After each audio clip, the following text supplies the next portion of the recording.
Welcome to the channel, ladies and gentlemen. Here we are, Monday night, ready to get down to brass tacks as we continue our great Scream debate series. And tonight, we are going into the world of Scream 3. But of course, can't do this alone. So we have some amazing guests here, and we might have another person showing up really soon. We've got the queen herself, Sarah, who is here ready to get down. Good to have you, Sarah. Thank you for being here. We have Rachel, who also, I'm very glad that this worked out, that you could join us. And I think this is going to be a lot of fun. I have a feeling. Absolutely. And last but not least, the wig master herself, the historian of the community. We've got Julie. What's up, Julie? Thank you. Thank you for having me. I like this lovely girls panel, plus you, plus maybe someone else.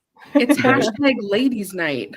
I guess so. I didn't really see it like that at first, but yes, you ladies are awesome. And by the way, also, as always, thank you guys so much for just being so important in the community, helping folks here, whether it's in the live chats, on social media, in our groups, in comments and everything else, moderating. Seriously, I really appreciate you guys. And as I was saying backstage, it's been an interesting couple of weeks, but seriously, you guys always help to make things a little bit easier. And so I can't thank you guys enough, seriously. And that's from the bottom of my heart. I really mean it. Thanks. Yeah, I'm serious. Being here. Although I'm thinking today night you may have to implement some sort of timer, because some of these topics I will go forever. So you might have to be like, ding ding ding, Rachel, at a time. Like, let's put it off now. Okay. Well, I don't know. We'll see. I mean, hey, I'm ready for a debate. I'm ready for a debate or conversation, whatever it turns into. So have at it. Have at it. For you guys that are here, we appreciate you guys joining us. This is going to be a lot of fun. Just to give a blanket hello to everyone here. We see you guys. But just real quick, a few shout outs. We've got A-Troll in the house. What is up? Good to see you, man. We got Paula. Good to have you here. Alex is in the house. All right. We got a lot of people ready to stand up for this one. That's interesting. Very cool to see. Melissa, what's up? We've got Jason. Good to see you, Jason. RJ in the house. What is up, RJ? Good to see you too, man. Russell, of course. You know Russell's taking care of business in the chat, telling people to smash the like button. You're all right, man. You're all right. Gene as well in the house. What's up, Gene? My man Oliver. Good to see you, man. Hope you're continuing to feel better, on the mend and so forth. But thank you for being here, bro. We've got Matthew, King Matthew. What's up? Good to have you. And our good friend Mary is in the house saying hey to everyone. Good to have you here, Mary. Hope you're doing well. All right. And I think I'm almost caught up to everyone here. All of you guys rock. And we're excited. I haven't had a chance to stream and it's been like a week. It feels like a year. Time just, it's weird, I tell you. Polar. What's up? Good to see you. Hope you're doing well. And Gina. Gina is in the house. What's up, Gina? Hope you're doing well. Give some snuggles to Ziggy for us. Good to have you. And speaking of which, Gina has a channel member anniversary, 2 years. Yes. 2 years. That is amazing. Thank you so much for all you do, Gina. Seriously, saying love you guys and snuggles from Ziggy. All right. She beat me to the punch. Oh, very cool. You're awesome, Gina. Seriously. Dan, what's up? Good to see you, man. Hope you're doing well. Thanks for being here. This should be a lot of fun. Okay. And Jeff is in the house too. Thanks for being here, Jeff. We appreciate you, bro. Saying hello to everyone. All right. Very cool. Ryan, Charlie, all of you guys. Thank you. Thank you. Thank you. Okay, so we are going to be going through Scream 3. Now, just to explain this for those who may not have seen one of the episodes in this series, we are going to give a score to 10 different categories that will be randomly picked by the wheel. The scores range from 1 to 5, so we can't go below a 1, but we can't go above a 5. 1 is absolutely horrible. 5 is amazing. We can use the 0.5s, so we can go 1.5, 2.5, 3.5, and 4.5. And we have 10 categories that we're going to score. We have about 15 or 16 possibilities. So just to show that to you first, these are the possible categories that will be picked by the random wheel. We have 2 categories that will not be scored. They'll just be talking points. And that is the best scene in Scream 3, and of course, the worst scene in Scream 3. Okay, so those will not be scored, but they will be talking points.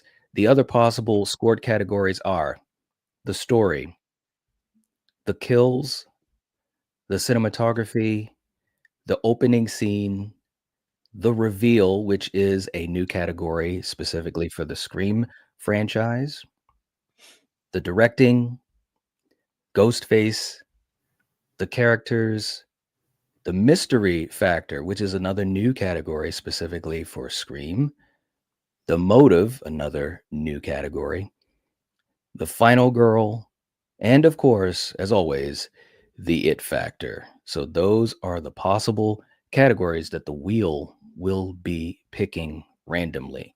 Okay, now before we get going, we do have a knock on the door. So that's like perfect timing. Perfect timing. Because I already know he knows what's going on, and he knows he's ready to rock and roll. So let me bring him in. You guys know him. You guys love him. It's our good buddy, Steven from Craven Something Scary. Hey. Hey. How we doing? Good. How are you? We are ready to go.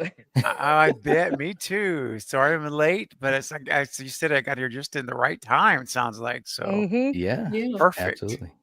Pleasantries out of the way, down to business. Steven's here. Brass tacks. That's right. Right, exactly. All right, so let's go through these categories now. For you guys in the chat, as always, let us know what's the score you would give to these categories. Again, 1 to 5. You can use 0.5s. We won't get to everyone's score, as much as we try. If you do choose to do a super chat or what have you, we'll make sure to answer your comment and or question. And also let us know what your score is, and we can let folks know. You can let us know why you want to give that score as well. Okay. All right. So let's bring up the random wheel and see what it has in store for us tonight. Okay, here we are. And of course, we have the queen right there. The other queen, Sarah. Okay. No, she is the queen. Okay, well, as soon as I said that, I was like, wait a minute, that's Sarah. Sarah downgraded to Duchess just for this stream. For this stream. Hey, I didn't give myself the moniker of queen. It was bestowed. So I'll do whatever you want. But that's what makes it super special, though, right? That's right. Oh my gosh. Yeah, we love you. That's right. All you guys. Absolutely. And by the way, before I spin it, because it's so funny, we got Jeff starting things off early, gifting memberships to folks Jeff, That's awesome. seriously, man, let me just say thank you so much. I really appreciate it. It's been a couple of weeks, man. It's been interesting, but just your words of encouragement and just always hanging in there, whether it's in the comments or obviously in live streams, and trying to do whatever you can do here and there. It's really appreciated. Thank you so much, man. You rock. You rock. Okay, so Sarah, we're going to spin this and you'll start off the conversation. Let's keep our fingers crossed and see what the wheel will decide. Cool. All right, here we go.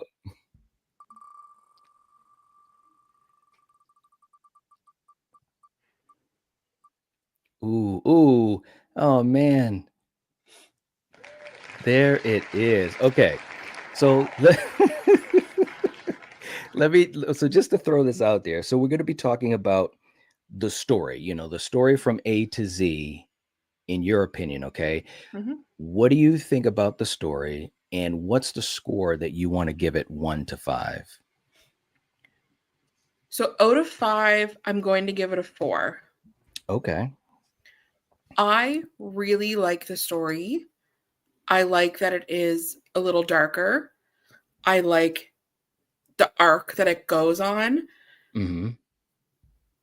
The only reason I docked at a point is because sometimes the whole trope of like the secret sibling or the secret half sibling or the father you never knew about can get like a little cheesy for me. Mm-hmm. So like I can't give it like a perfect 5. I do really enjoy it though. I like that it is a little mature.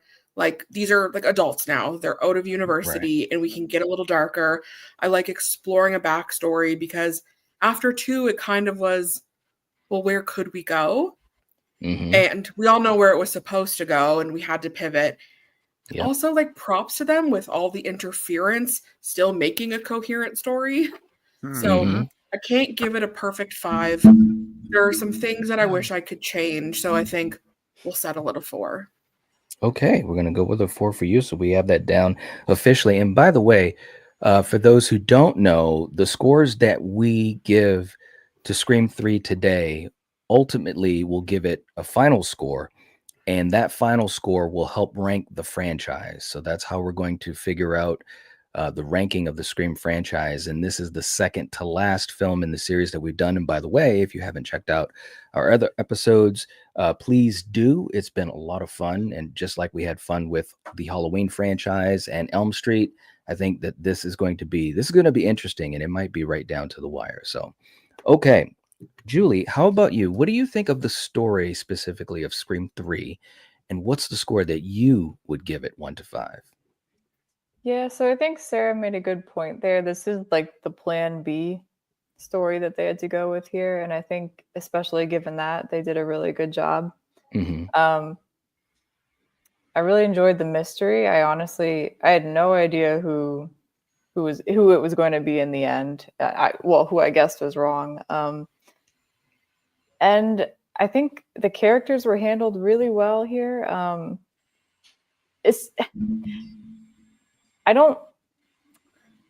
Definitely not my favorite story in the series for sure. I think I would lean towards like a 3. Okay. Just because I wasn't a huge fan, like Sarah said, of the twist they pulled out. I also don't love retcons. So I Mm-hmm. think something that bothered me a bit was the retcon that they sneak in at the end there with Billy and Stu. Something about that I was like, man, that feels lazy to me. So So that being said, yeah, I think I'd do a 3. Still really enjoyable though. Okay, all right, we'll go with a 3. And real quick, before I get to you, Rachel, I just wanted to say hey to ATFB Productions in the house. What's going on? And we also have our buddy Happy Sanjo in the chat. What's going on? Hope you're doing well, man. Good to have you here. Very, very cool. And T. Parker as well, going with a 4 out of 5. The most mature Scream film. Okay, very cool. Oliver also going with a 4. All right. Keep letting us know what you guys think. Russell going with a 4 as well. Very cool. Okay. So, Rachel, what do you think about this story, the way that it was crafted, and what's the score that you'd give it? the story for Scream 3. This is actually one of my favorite stories in the franchise. I really like the Hollywood setting, even though it was Plan B. I think it was really fun. I've talked about this before, but I really love the commentary on Hollywood in this movie and the irony of it being a Weinstein production and pointing out, you know, that horrific side of Hollywood. I think that was a really fun aspect. I totally get why people, you know, like Julie was saying, like the end can feel like a retcon, but to me, it wasn't so much a retcon because it still made clear that Billy and Stu were definitely still the murderers of Maureen. And I was saying to, like, I was watching this with my best friend over the weekend, and I was saying to her, like, this at least gives us like how Billy found out about his mum and his dad and Maureen. Because, you know, your average 15-year-old is not going to know what your parents are up to. So it's like, what is he out being super sleuth, like following his dad around? But like now knowing that like someone else told him. I also personally, and I don't know why it doesn't bother me in this movie, but I don't mind the half sibling angle. Again, I think maybe because we already knew a bit about Maureen Prescott, we knew that she had already stepped out on her marriage. So for me, it felt like it was just an extension of that characterization. And especially once, you know, we found out about her missing years in Hollywood. For me, this didn't feel like, you know, Michael and Laurie just randomly suddenly being siblings in number two. For me, this actually, like this, I don't know, this worked a bit more for me. And I don't know, there's something about this movie that for me just makes those first three movies just like a complete kind of like full circle. Like they're this self-contained, really good trilogy. I mean, I'll never complain about getting more Scream movies, but if they had stopped at just that trilogy, it would have been like a really perfect little trilogy that just went full circle. So I'm going to go with 4. I can't go with a 5 because like I would score the original a 5 and I can't put this up on the same level as the original, but I really do enjoy this story. So I'll go with a solid 4 out of 5. Okay, all right. We've got you down for 4. Okay, Steven, how about you, man? What do you think about the story of 3, how it all comes together and so forth from A to Z, and what's the score that you'd like to give it? All right, I'll start with the score first. Okay. I'm giving it a 4 as well. And I think it's a brilliant story. I think it's man, it's so much fun. I watched it again. Actually, I watched it again today. Not that I needed to, because I mean, everyone got that movie so memorized, it's so ridiculous. Yeah. But I wanted to watch it again and just telling you, man, Angelina, the house fire. Oh boy. Right. Anyway, I'm sure maybe we'll get to that later. But anyway, I think the story's really good. I mean, we've mentioned it already. The Weinsteins interfered, and well, I shouldn't. Let me back up. They had to change the script, which I think made sense, and I support that, having to scrap unfortunately the original idea because of what happened. So that's fine. But I'll tell you right now, and I think Sarah, you maybe touched on this. Or I think it was you that touched on how incredible it is, considering the backstory of salvaging this movie and literally writing scripts on the day of shooting. It was insanity. Even putting a joke in there from Sarah Darling. Is this another GD rewrite? I mean, that was like an inside joke. Yeah. It was happening. Yeah. And I've said this many times. If anybody other than Wes Craven was directing this movie, it would have been probably in shambles. It probably would have been horrible. But the fact is, they got Aaron Kruger in like immediately, and Wes put him in an office, locked him in. He was writing every day, and then Wes would look at what he wrote, and then he would make changes to the script. He would red mark stuff. He would add stuff. So Wes was just as much a co-writer of this movie as Aaron was as a writer. So he's uncredited, of course, but when you watch this next time, remember, you know, Wes had a huge part in the script and the story, which I do think is great. And I do love what's already been mentioned about. I mean, you know, think about the cojones, okay, that Wes had to write a movie about Milton and his private screening room and the horrible things that were done to women there on a Weinstein project. And I'm telling you, that was like, wow. I mean, I applaud him for just going there. And people that don't know that backstory, they won't even think about it. But us that do, we know what happened. Mm-hmm. I'm gonna go Wes, and so anyway, I won't. We got a long way to go, so I won't keep going. But I think it's a very good story. It's super fun. It's super enjoyable, and I really don't have a lot of bad to say about this movie in period. But yeah, the story I think is really good. So it's a 4. Okay.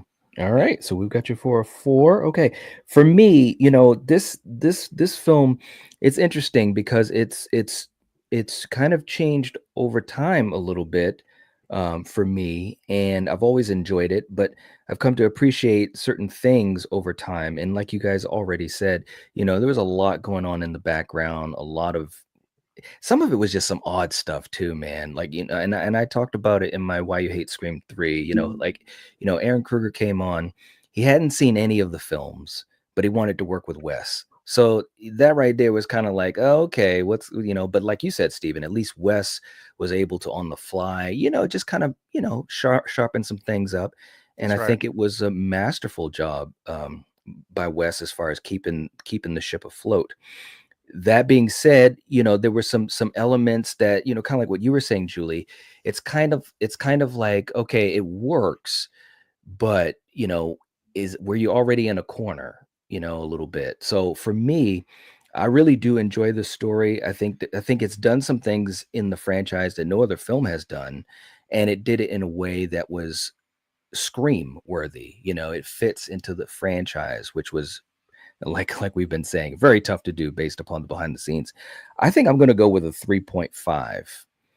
I think I'll go right with a 3.5. I think it's really well done.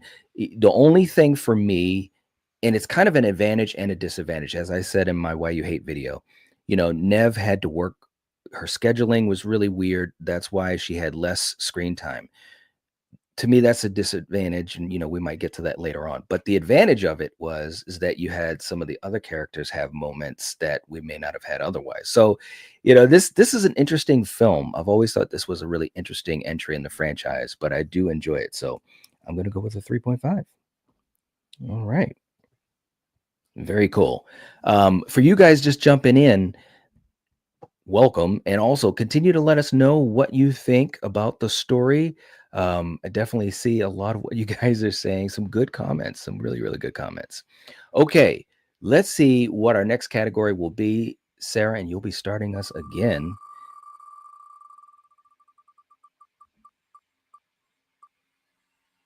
Ooh, ooh. Did it go over? Okay, all right. So, Sarah. Buckle up, buttercups. Now, let me just explain this. I mean, obviously, you guys have your opinion. That's what makes this fun, because it's not just me scoring this. It's you guys and all the different people on these panels. So we're going to talk about how Ghostface is shown in the film. As far as what we know in the film, what we see, and so forth. With that being said, let us know what you think about Ghostface, Sarah, and what's the score you want to give to Ghostface. Okay. And I'm assuming we are just purely talking about Roman. We're not going to factor in a potential Angelina. Well, this is how I'm looking at it. I mean, again, you guys can explain it the way you want. I definitely think there's the possibility of that conversation if we get into another category, like to really get deep into it, possibly. But as far as what we've seen in the film, Roman was called the Ghostface, and Angelina was not, even though there's evidence. And you guys know I can rant about that all day. So I'll just present it to you like that, and I'll let you guys cook with it.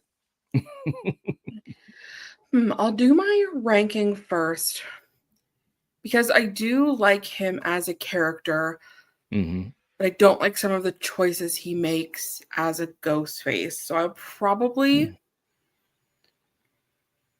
That's the thing too, I'm kind of factoring him against like all the other Ghostface, and like, where does he really fit? And it's like, we have 5s and we have 1s, and I'm trying to place him. I feel like he's right in the middle. I'm gonna give him 2.5. Seems low. I'll go 3. Okay. All right. He makes some choices that confuse me a little. Like right off the bat, you're trying to get Sydney's location out of Cotton. Like, Mm. in what world would Cotton have that information? That doesn't make any sense. Like, good point. yes, it makes a sweet opening for the movie, Right. but like, why would your brain think to check in on Cotton for Sydney's like address? Yeah, just I don't know if I necessarily love him doing that. I think I like Roman's character as Roman as the director better than I like Roman as a Ghostface. Like, he has like character when he's playing that, well, character for lack of a better word. But like, he's funny, he's charismatic, he's like a little dorky. But with Ghostface, there's no flavor. And I feel like a lot of the other Ghostface, you can kind of tell whether they're like kind of goofy, like Matthew Lillard's was, or if they're like really imposing, like some of the later ones in 6. Roman doesn't really do anything for me as a Ghostface, but at the same time, like, in the world where he has done all this by himself, he has to be pretty smart to kind of pull all this off also. So like, I have really mixed opinions on him. I know it kind of feels like I'm just like rambling around the same point, but he's never been a Ghostface that really stands out for me as the character of Ghostface. Like at the end of the 3rd act when he's like revealed and they have their moment, like I did like him there, but I liked him more as Roman Bridger, not as Ghostface. But he's not the worst. He's not the worst by far. So I feel like 3. Okay. All right. We got you for 3. All right. Very cool. Julie, how about you? What do you think about Ghostface in Scream 3 specifically? And what's the score that you want to give? Yeah, I think you pretty much nailed that, Sarah. I think they gave him some cool tools to work with, like the voice changer made him a bit spicier, and he had some really cool stuff with that. Made it more interesting and more memorable because honestly, well, and it's not really fair because he was a victim of circumstance in regards to the kills. Nothing was too creative because they really couldn't be. They got capped at the knee there. And they tried to be creative, but you know, it's just a lot of like, woo, stab, they're gone. But so it's kind of disappointing in that respect. Yeah, we know about the witchy teleporting, but I'm not gonna even bring that up. I just did. But yeah, I agree with Sarah. Like, Roman as a character he's cool and more memorable than his killer counterpart, I think.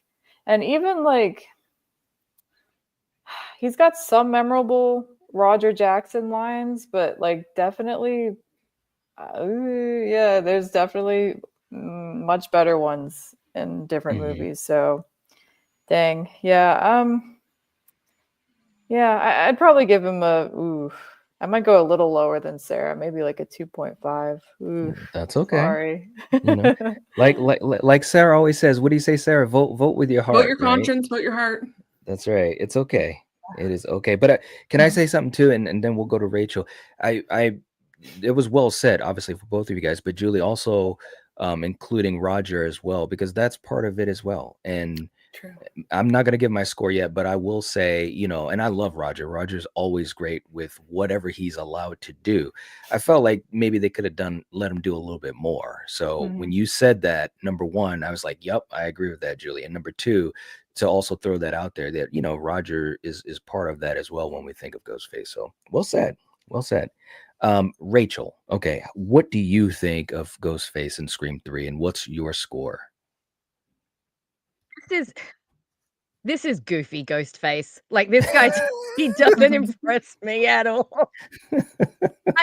I'm with Sarah, like, when I say that, like, Roman is a great character, because I do. I love Roman. And Scott Foley is just, he's like so great. But yeah, this Ghostface, like, he does not impress me. All right. Like he's flailing around, punching people when he should be stabbing them. That whole bit where he like throws the knife at Yeah. Dewey and it Yeah, like that's spins actually and hit. Like my best friend turned to me and she's like, "Are we watching Scary Movie? Like, did we? Yes. This feels like it should be in Scary Movie, not Scream." And like I know that they were a bit tied with the whole post Columbine and we can't make him as Yeah. aggressive, but like this dude is so dumb. He's so stupid. Like he's just leaving Gail and Dewey like tied up when he should have just stabbed them both before he ran after Sydney, and Yeah. like all of this stuff that just doesn't make like any sense.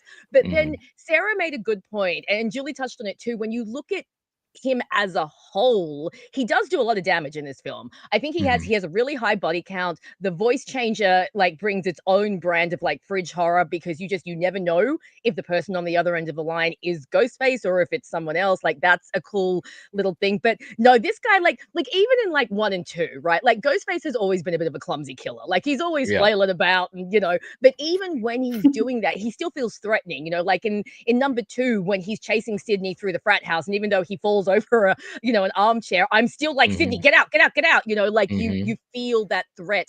I don't feel it with this Ghostface. This Ghostface pops up and I'm like, dude, get a life. Like just Mhm. you're not impressing me at all. So, but like I said, given that we do have, we have to take into account the constraints of the movie, the limits they had, and the fact that overall he does like a decent job. I think I'll split the difference and I'll go 2.5, like right down the middle, because yeah, this dude is goofy. And there were so many times where he's like punching people. I'm like, why are we punching people? You have a knife in your hand, like stab. Oh, it's just drove me crazy. I love it. This guy is goofy. Uh, All right. Um, Stephen, before we get to you real quick, just to say hey to a couple other folks jumping in. DJ, what's going on? Good to see you. Hope you're doing well. And look at this, guys. We also have our good friend Carrie Craves Cinema in the Hey, Hey. house. Hi, Good to see you, Carrie. Carrie. Very cool. And Carrie saying Scream 3 has a special place in my heart. Nostalgia and just pure sheer entertainment. Always so much fun with this one, and I also feel like Sid is the most real in this one. She's more human. Well said, Carrie. Well said. And it's great to see you. Hope you're doing well. All right, Scott, what's up? Good to have you here, bro. Hope you're doing well. Okay, so Steven, here we go, man. Let's talk about Ghostface in Scream 3. No, I'm just messing with you. In Scream 3, what do you think of Ghostface and what's your score? I mean, you want me to score Angelina or Roman? I guess is the big question. So, I mean, look, guys, I'm at the point now that I am just so firm, so grounded in the belief there's two killers that I can't unsee what I see. I Mhm. can't. So Mhm. I feel like, Sarah says, speak from the heart, go for your conviction. Mhm. There is no way in HE double hockey sticks that Roman acted alone. All right. I'm just going to put it out there. I know it's my opinion. We can disagree and have fun, and that's fine. But if you haven't seen Knight's video breaking down Scream 3, it came out about a week or two ago. He basically lays out some evidence that we all have talked about over and over. Mhm. But he puts it on there in a way that it's beautiful. I mean, I literally like want to send people over there and say, go check this out if you have any doubts. So having said that, I don't believe all these killings were Roman. So I know, I'm the rebel here, but I'm going to go with what I'm feeling. And so some of this clumsiness that we're talking about, I believe could easily have been Angelina. I mean, she's Mhm. 23 years old. She's, a psychopath obsessed with Sydney. And Right. she's seeing her idol. I mean, even when you see her, I'm sorry I'm getting off this, but I have to, Monet. But when you see her, and I don't want to go too deep because we're going to do characters, so I got to be careful. So let's just say in that, all I'll say about Angelina specifically is this one scene in the bathroom. I'll save it for later, specifically. But in that scene, you can see how much she idolizes Sydney Prescott. Mm-hmm. She's like crazy obsessed with her. And so honestly, if in my mind, someone that obsessed with someone you're going after them in a long robe and a mask you can barely see out of, I'm not surprised there's some clumsiness. I mean, I think it doesn't surprise me. Now, let's shifting back to Roman's side. I love the third act. I love the reveal of Roman, his entire dialogue with Sydney, their battles, their fighting back and forth was great. And I've always said I like Roman. I do. I like Roman. He's high up on my Ghostface list. Honestly, I know.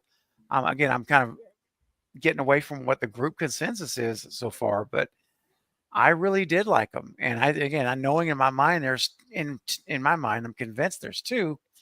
I can't fully say, well, that was all in my mind. Well, this was Roman, this was the accomplice, but I do think that Roman is a good Ghostface. I'm not going to rank him up at the levels of others like Jill and Stu and Billy, but he's not far behind them in my book. So I'm going to rank him and them as I'm going to give them a total score of 3.5. Okay. And I believe if Wes had intentionally filmed this in a way that shows us it's only Roman, I would go 4, but I'm going to go 3.5 because I don't think it was just him. And I don't think that was necessarily good, but I think Angelina tried her hardest out, her heart out. So that's where I'm going to lay it. 3.5 for Ghostface, Roman, and his accomplice. It's a package deal for me. All right. Now that was well said, and for me, what you said at the end, that's kind of important too, because the way that it was filmed, it was very specific, and if it was filmed in a way where it all works, the puzzle pieces worked, and it shows that Roman could do this totally alone, I also would go higher as well. I thought Scott was really good in the film. Sarah made a great point too, though, looking at it like, okay, Scott as just Roman Bridger, and of course, Scott as the Ghostface killer in the film. And as much as I like to joke around about the Harry Potter thing, like you said, Stephen, I've just firmly believed that, Angelina obviously was the second killer. We just didn't get that reveal. That's right. And, and like you said, you can plainly see how that is a fact. And of course, we know that from the behind the scenes with everyone involved, including Wes Craven himself. So again, in my video, I went through all that. Wes himself said it. We just didn't get the reveal because the studio didn't want Angelina as the killer. So, and by the way, I went through each scene, who did what, which killer it was, and it makes sense and it makes logical sense. But that being said, I'm kind of looking at it the way you look at it as well, Stephen, as far as there's two. So I'm not really taking away from the fact that there's some crappy logic going on. I do think that the way he portrays Ghostface is, I would say it's in the middle for me. I've always thought, okay, yeah, he was pretty good and stuff like that. And it wasn't anything bad, but I did enjoy him as just Roman Bridger more. So I'm going to split the difference. I'm going to go with a 3. I think it's right in the middle for me. I think he was fine as Ghostface. I think that, if we had the actual, that it was canon, that the reveal was Angelina was the second one, I think that this could have gone higher. Or if it was intentionally filmed as him as a solo Ghostface, I would have gone higher. But as it stands, the way it is, I'm going to go 3.5. Okay. All right. Very cool. And Carrie, I've been looking at this comment the whole time. She said, thanks for the hay. Sorry, I'm in and out like spicy mustard in a rogue hot dog. Carrie. Oh, that's great. Thank you for being here. Seriously. All right. Let's see what we get next for our next category. So we're going to remove Ghostface. That was a fun one. I knew it would be. All right. Let's see what's next. Ooh, ooh, ooh, ooh. Oh, okay. So, Sarah, we're going to be talking about characters in the film. So that includes all of the characters, and of course, I know this could be challenging in a way too, because you got to think of all these characters and kind of take all of that into account. But that being said, what did you think of the characters and what's the score you want to give them? I'm going to give the characters a 4.5.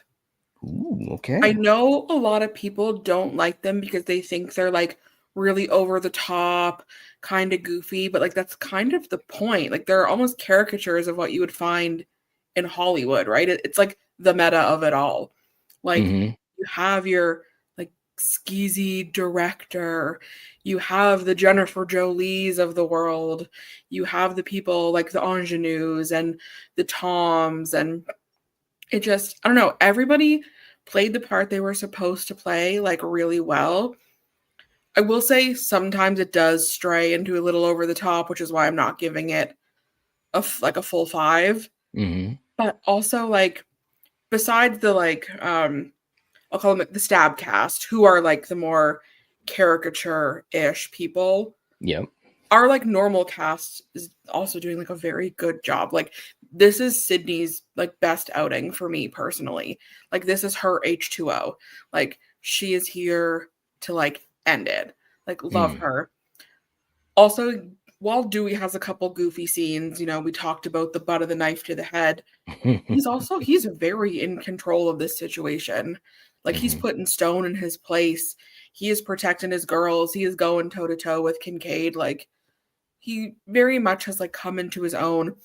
And Gail, even though we can argue she may have backslid a little into like her old reporting ways, she still is, putting herself in danger. And I liked even like how they brought like Martha in. And we got that little taste of Randy and that whole thing as well. I factor them in. Like the cops for probably the first time in a while aren't complete like bumbling idiots. Like they're actually trying to do their job. It's like true. I don't know, the characters just worked for me in this one. I totally understand why people don't like them, but for me it made sense. Like it was what it was supposed to be. But I can't give it a full 5 because it doesn't compete with 1. Like 1 for me is always going to be all 5s, and I can't really go toe to toe with that. So yeah, 4.5. Okay, so we got a 4.5. Very, very cool. Julie, how about you? What do you think about the characters in Scream 3, and what would be the score that you would give them? I'm actually gonna swing a little higher and do a 5 here. Wow. I know it's might be surprising, guys, but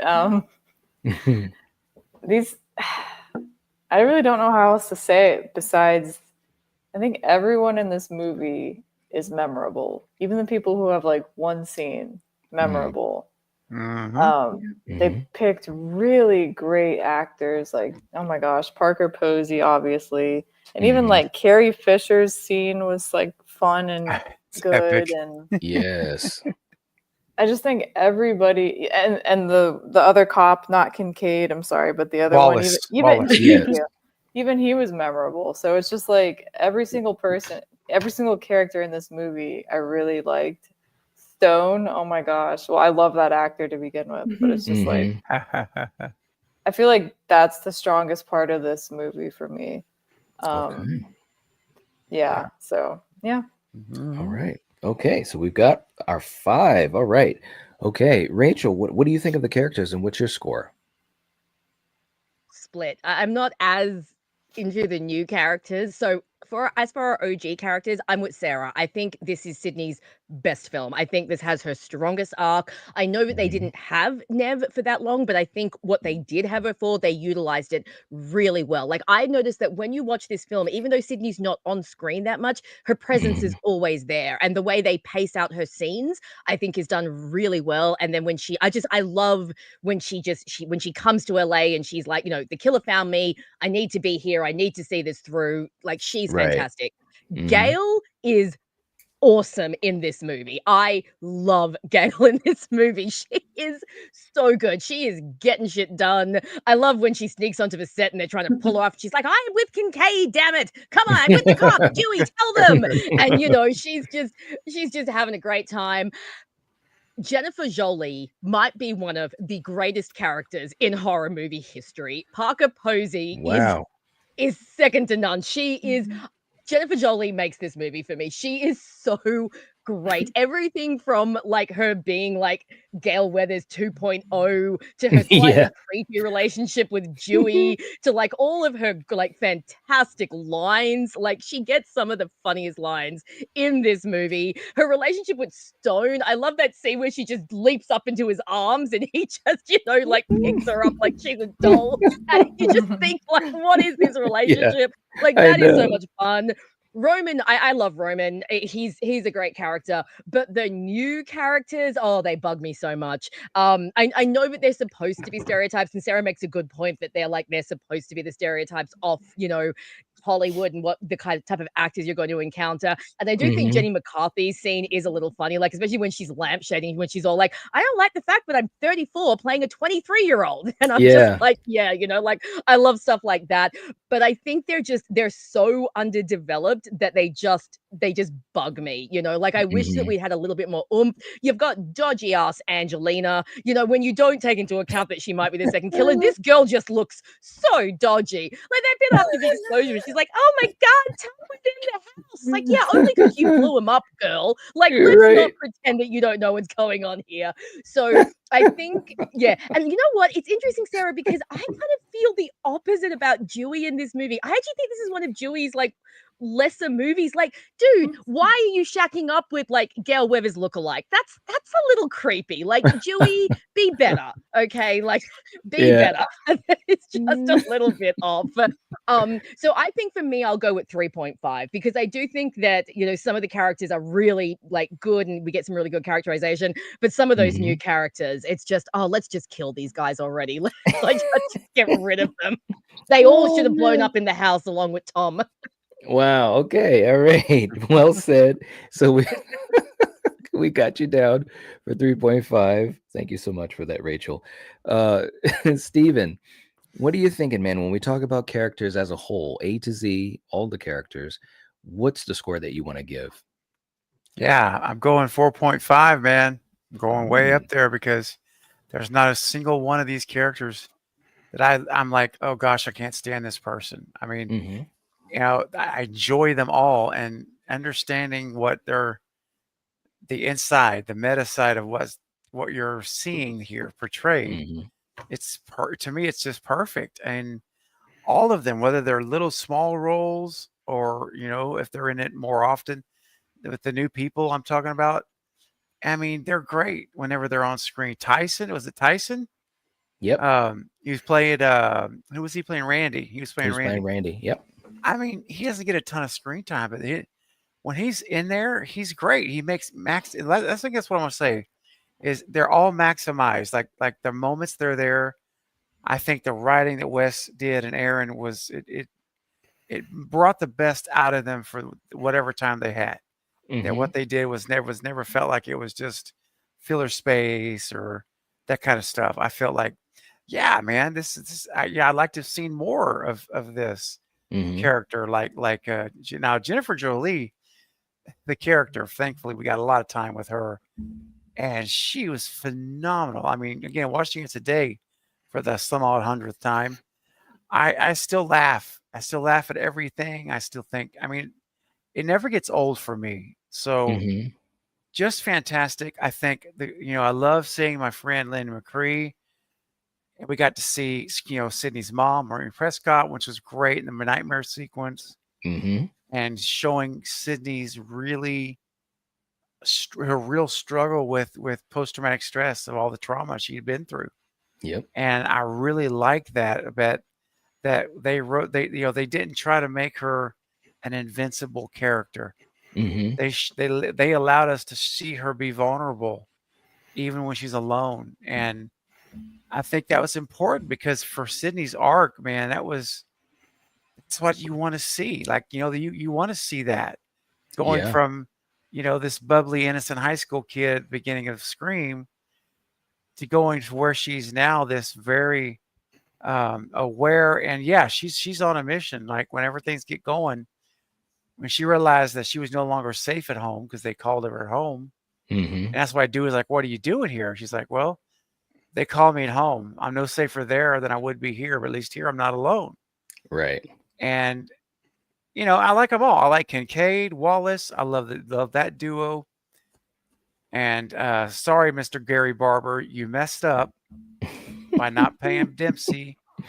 We should have had Mark Kincaid in 7. That was the plan. Right. And dang it, we got robbed because he's cheap.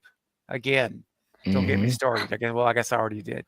But for Scream 3, you're at 4.5. I think they're all great characters. And I enjoy watching them over and over again. Over and over and over.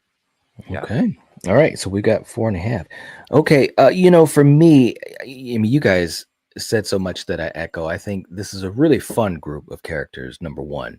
And the entertaining value that they bring is very high. I enjoyed pretty much everybody. I think that obviously Parker was amazing to me. All those scenes, every scene that she was in was money, and I've said that time and time again. And it's interesting because Sydney, or I should say Nev, her schedule is really tight, and that's why her screen time was condensed, but her presence truly is felt throughout the film. But like I said, like I was alluding to earlier, in a way, I wanted to see more of her. But the other side of that is because we see a little bit less of her, we get to see a lot more of these characters, especially Parker. And I thought that the scenes that she was in with Gail and with Dewey and everything, those were just so much fun. They really, really were so entertaining. And so I'm really high on the characters too. I think that they were just a lot of fun. I didn't really have, you guys mentioned with Dewey, with the the butt of the knife and stuff like that. But I really thought David was so good in this. I enjoyed him so much. I felt like it was like his arc, just like Sydney's. I thought his arc was kind of moving along really well, and obviously came to where it came to at the end, which was very sweet. I thought Gail was great. It was great to see her in this type of setting where she's, off balance a little bit because of what's going on with Dewey, but then she's still Gail. She's, got her nose to the ground trying to figure out stuff. And Courtney was great. I really enjoyed her too. So, I'm going to go pretty high with this too. I'm going to go with a 4.5 for characters as well. They were just a lot of fun. They meshed well together too. So yeah, it was a lot of good moments with them. Okay. Can I say one thing about Parker Posey? Absolutely. I feel like her character in White Lotus could be Jennifer Jolie's sister in real life. And I'm so happy that a new generation of people are like seeing this Parker Posey because some of her lines as Victoria could have been stuff that came right out of Jennifer Jolie's mouth. And it's so funny. She has this like really like over the top accent. There's one line where she says, "I don't think at this age I should be like living an uncomfortable life." And I'm like, that's Jennifer Jolie. Yeah. Like, and I'm happy that she's having a renaissance. Yeah. Because she is underappreciated in this movie. I agree. And I think, her as an actress, in anything that I've seen her in, I just think she just has that thing that makes me, and I'm sure so many other folks, pay attention to her. And I do think that she's so underrated as a performer. And I'm just, as you said, Sarah, although I haven't seen the White Lotus, but I've heard things and seen little bits and pieces. And I'm waiting. Yeah, and I'm waiting to kind of get the full thing. But I'm just glad that she's still doing her thing because she's so talented. I absolutely love her as an actress, and she was so damn good in this movie. So very cool stuff. I'm glad you said that, Sarah, because I'm in the middle of the season and she's so funny. Oh my God. Piper Nair. Rachel, did you have something you wanted to say too? I was just going to say, I think that in the hands of a different actress, Jennifer's character could have come across as really stupid and, you know, Yeah. really obtuse. I think that and this is going to be a kind of a weird comparison, but I think that Parker Posey, she has that similar ability to Matthew Lillard, where she can play over the top and not Yeah. make you feel like it's an act. It just feels Yeah. like it's her. Like some of the way she delivers some of these lines. Like I love after Gail punches her in the face and says, "My lawyer liked that," and Yeah. just the way she delivers that line, you know, Yeah. like if someone else delivering it could sound really stupid, like me just now. But you know, in the movie, she's so natural, she's so good. Yeah, she really just elevates that. Anything she's in. Have you guys seen Josie and the Pussycats? She's so good in Yes. that. Yep. So She hilarious. is. Yeah. She is. She's amazing. She absolutely is.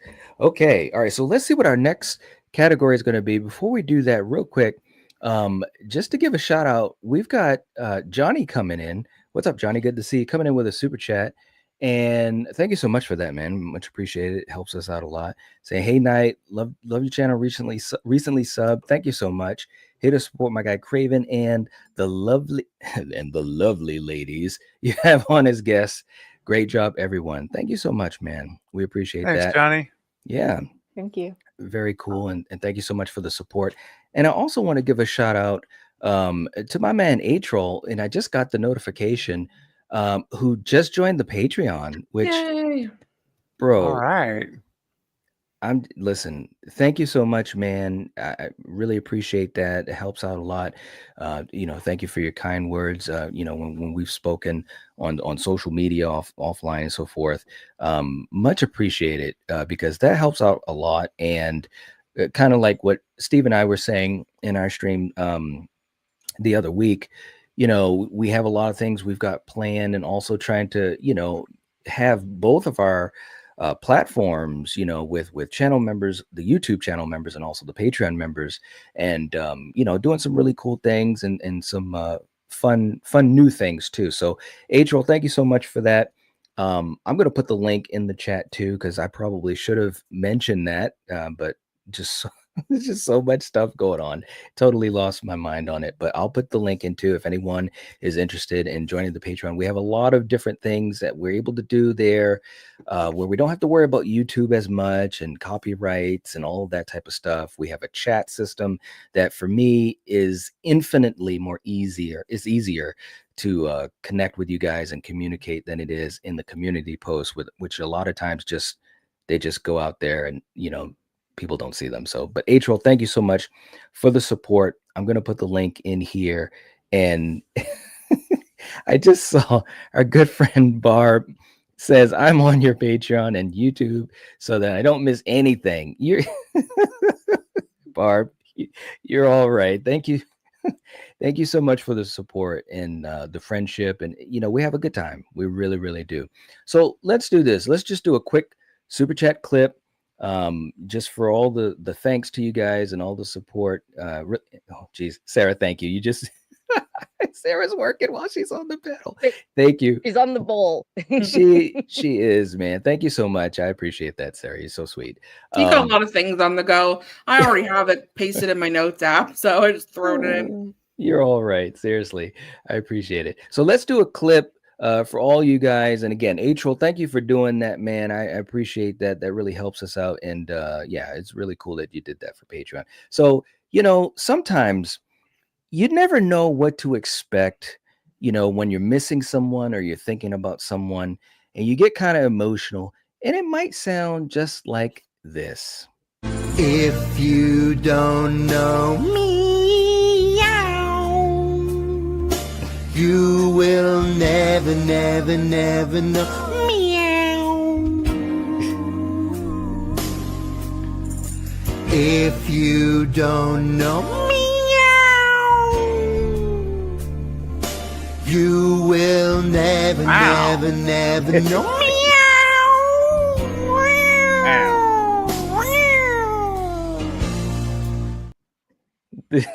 Wow, dude. You can never unsee that. That is wow. Have you guys could have seen Rachel's expression? Rachel. Oh my God. I don't even know what word I want to use for the emotion you felt, but yeah, that was great. Sure, I think I just felt my soul leave my body. So yes, yeah, that was Exactly. Oh I'm my god. campaigning so hard for you to get new members. You can unlock new emojis and just have him like Yes. claws Ooh. out. Yes. You know, and it's so funny because our good friend May has been, and you guys know how May is. When she has something on her mind, she goes for it. I mean, she made, Stephen, you might remember this. She literally made Camp Bloodfest happen. For months, she was like, "You got to do Friday 13th. You got to do," and we That's right. eventually did it. And she wants a new emoji, and she says, "Well, what do we need?" And I said, "Well, unfortunately, YouTube will only allow you to do a certain amount based upon members, but Yep. I agree, it would be great to be able to add him. This is a new clip that I just got the other week, so yeah, I definitely would add him as an emoji. There's no doubt about that, Oh, and that I would be got a fun. list going. I'm like, I want him. I want the candy cane licking nutcracker. Oh Christmas yeah, time. yeah. Oh, There's so gosh. many. Right. Oh my god, thank you for Tony that. behind the man, rubbing the man's shoulders. Yes. Oh, Oh my God. yeah.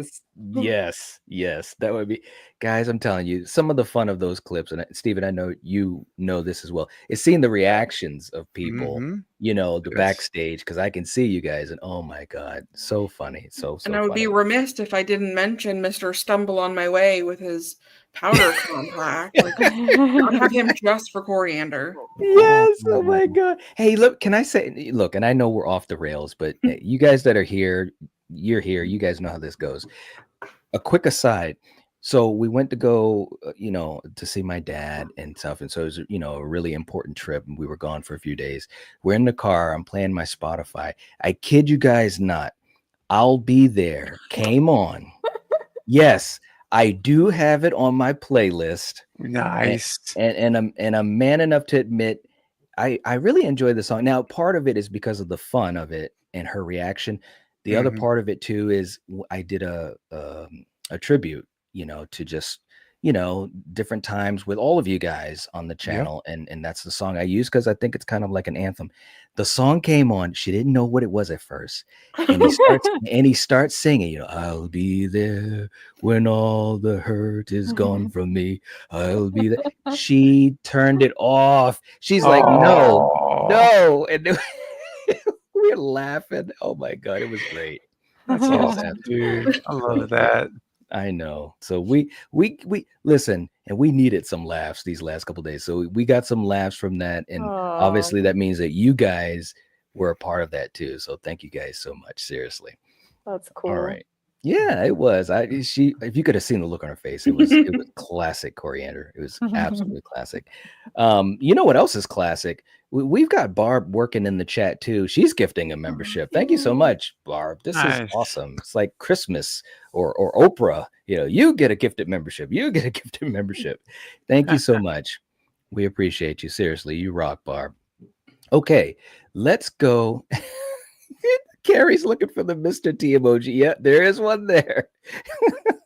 Carrie, that's great. Okay, so let's go to our next category. Let's see what the wheel is going to choose for us next. Ooh. Oh, I can't wait to hear this one. All right. The reveal. Okay, now, Sarah, you're going to start us off again. And the reveal, first of all, just what are your thoughts of the reveal? We're talking about obviously the reveal and how that all works in the story and so forth. And what's the score that you'd like to give it? So I think Julie mentioned this earlier, but I think she was surprised that it was Roman. Yeah. And that's how I felt too.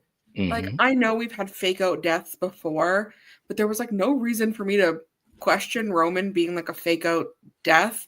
I Yeah. think I was still kind of like half suspicious about Kincaid, even though I'm like, he's screaming red herring, but like, you never know if this is just how it's gonna go. And Mhm. like, as soon as we saw like dead Roman and like the casket downstairs, I kind of wrote him off. Mhm. Was a little surprising. And then, I mean, I would have never guessed a half brother scenario happening here. Like, Mhm. so I I did like it. It definitely was theatrical. Like, we're literally in a home theater. He's got home footage playing behind him. It's this big story of how everything is unraveled. But I kind of liked that because actually Rachel was saying earlier, it came full circle. It made a complete picture of all of the events that kind of like closed the loop. Like finally the puzzle pieces were like fitting back together, and like that was like satisfying for me. Like I love a good resolution, and then I saw like the whole trilogy for like what it was. So I did like the reveal. Like I kind of mentioned, there was things about it kind of cheesy, but there were other things that I did really like. So I'm probably leaning like, I'm kind of wavering between like a 3.5 and a 4. I'll probably put it at like, just because it was satisfying and it made like the perfect trilogy, I'll probably put it at a 4. Okay. There's many things that I could pick apart if we really like got me going, but where it kind of, filled in all the puzzle pieces, gave a motive to Billy and Stu that wasn't really talked about in one. Yeah, I kind of call it retconny, but I don't know. I liked it. I liked the resolution. I liked the little package it presented. Okay. All right. We've got you down for a 4. Julie, how about you? What do you think of the reveal, and what's your score that you want to give? Kind of like kind of a classy reveal to me. You know, there's no pulling off the mask. Ah, ha, ha, of course it was me. I'm sorry, Rachel. I'm sorry. Of course it was me. I love how he says it. He says his name. He says like director, brother. What? It's I like how it was done. I do kind of have an issue. Maybe I was harsh saying it was a retcon, but you know what I mean. The brother thing, yeah. I mean, I guess it's, I don't know. I won't tear that apart too much, but what I do always kind of have an issue with is, I like it when they're talking to each other. He's explaining, and Sydney's like fed up already. But where it kind of like goes downhill a little to me is when they just start screaming the F word at each other, and you know they get a little crazy. But sorry, I'm rambling. But that's okay. It is pretty up there for me in terms of reveals. I think I'd probably go a 3.5. Okay. All right. 3.5. We've got you down officially. Okay. Rachel, how about you?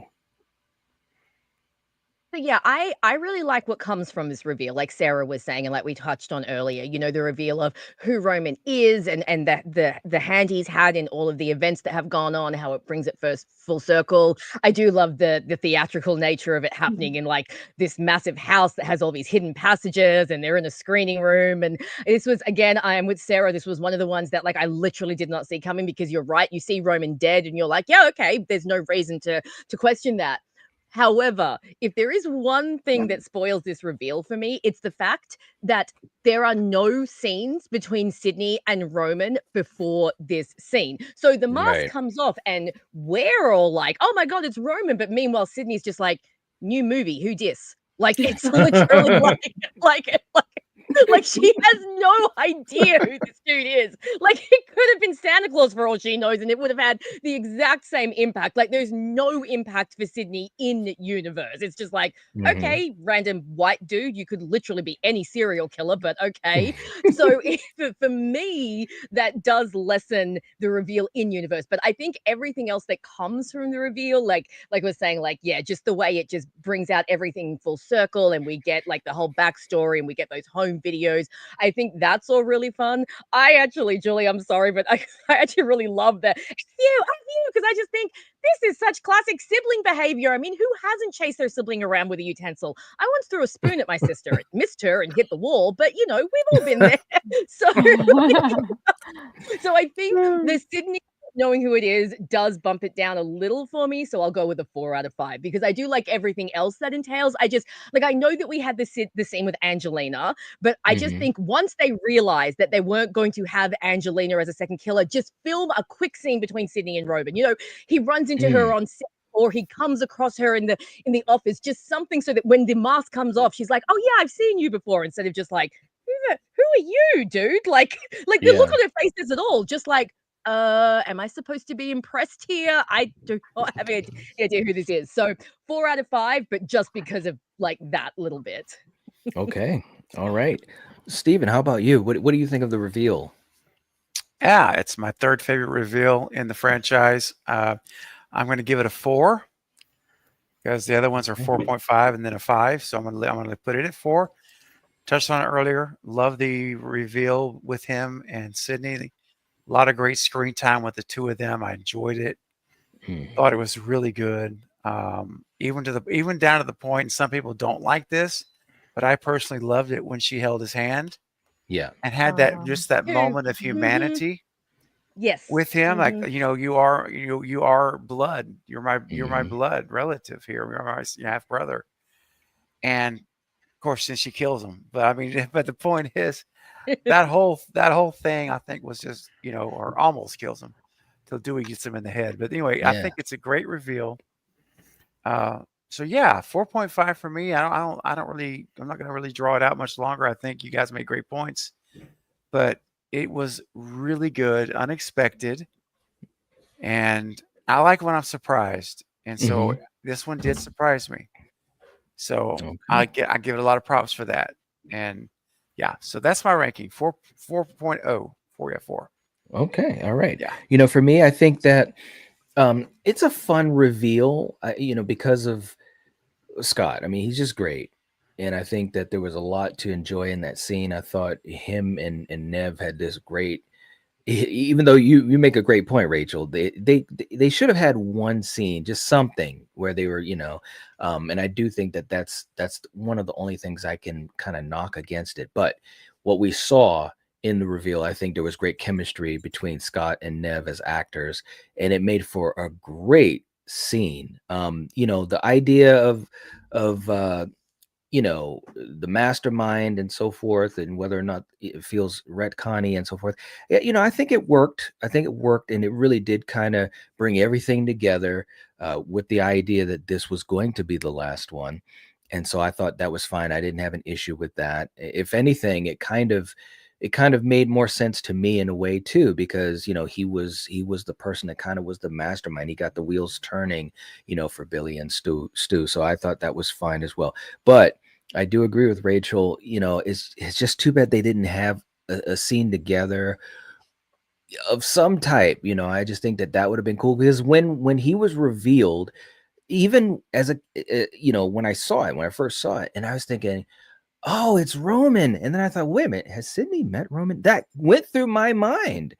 And so, you know, not that it's a big thing, but I do agree it would have been cool if they had a scene together. So I'm going to also go with a 4. I think that it was really cool.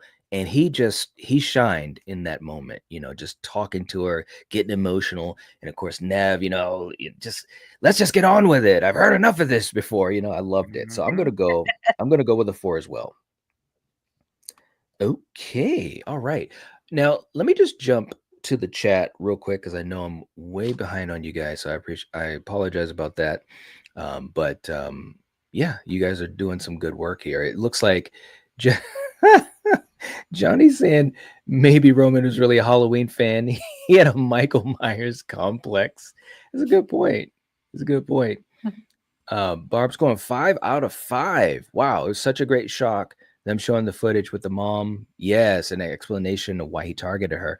Yeah, I thought that was some really good stuff too. I really do. And hey, we got Ginger Ninja in the house. What is up? Good to see you, man. Hope you're doing well. Thank you for being here, bro. Let's see. ATFB is going with a 5 out of 5. Okay, so a lot of people that love this reveal. Yeah, Carrie's saying we got to know more about Maureen, which was full circle. I agree with that. I think that was one of the coolest aspects of 3, in my opinion. you know, is really going a lot deeper into Maureen's backstory. So I thought that was really cool stuff. Okay. All right. And hey, we got bored now. What's up, Keith? Good to have you here. Hope you're doing well. All right. And Russell also going with a 5 for the reveal. Very cool. Okay, guys. Let's see what we get next after the reveal.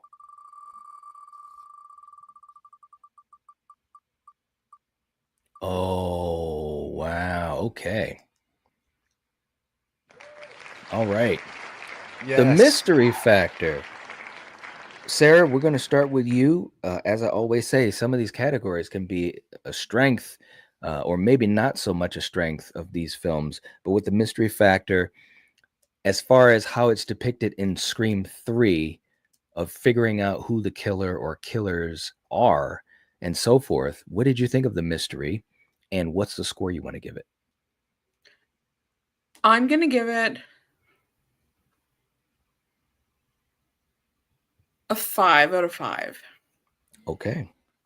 Because this is the first one where I really had no clue where it was going, right? Because we're introducing a fresh mystery right off the bat. It's like we're not starting with Sydney seeing her day-to-day life. Like she's off in the woods, Cotton's getting killed. We're starting with Gail. Why are we now seeing pictures of young Maureen? It is a fresh story, and they could have gone anywhere with it. So the whole time I'm trying to figure out why this is important, and I was super engrossed in it. I really liked it. I don't really have much more to say. I just thought it was a really good mystery, and I like when you don't see it coming, but then you can rewatch it and you can actually see more of the little clues and then rewatch it again and have more fun with it. And I liked that because on second and third watch, you start picking up little clues that it is Roman. Why do we care that it's Roman's birthday and how old he's turning? Yeah. If he's just a side character, why is that important? And just all these little things. And I don't know. I liked it. I liked obviously getting more backstory on Sydney's mother because she's the reason all of this is happening. Yep. So even when we watched 1 and 2, it was always kind of in the back of my mind of that woman kind of started all of this. I'm surprised we don't know a little more about her. And then boom, 3, here it was.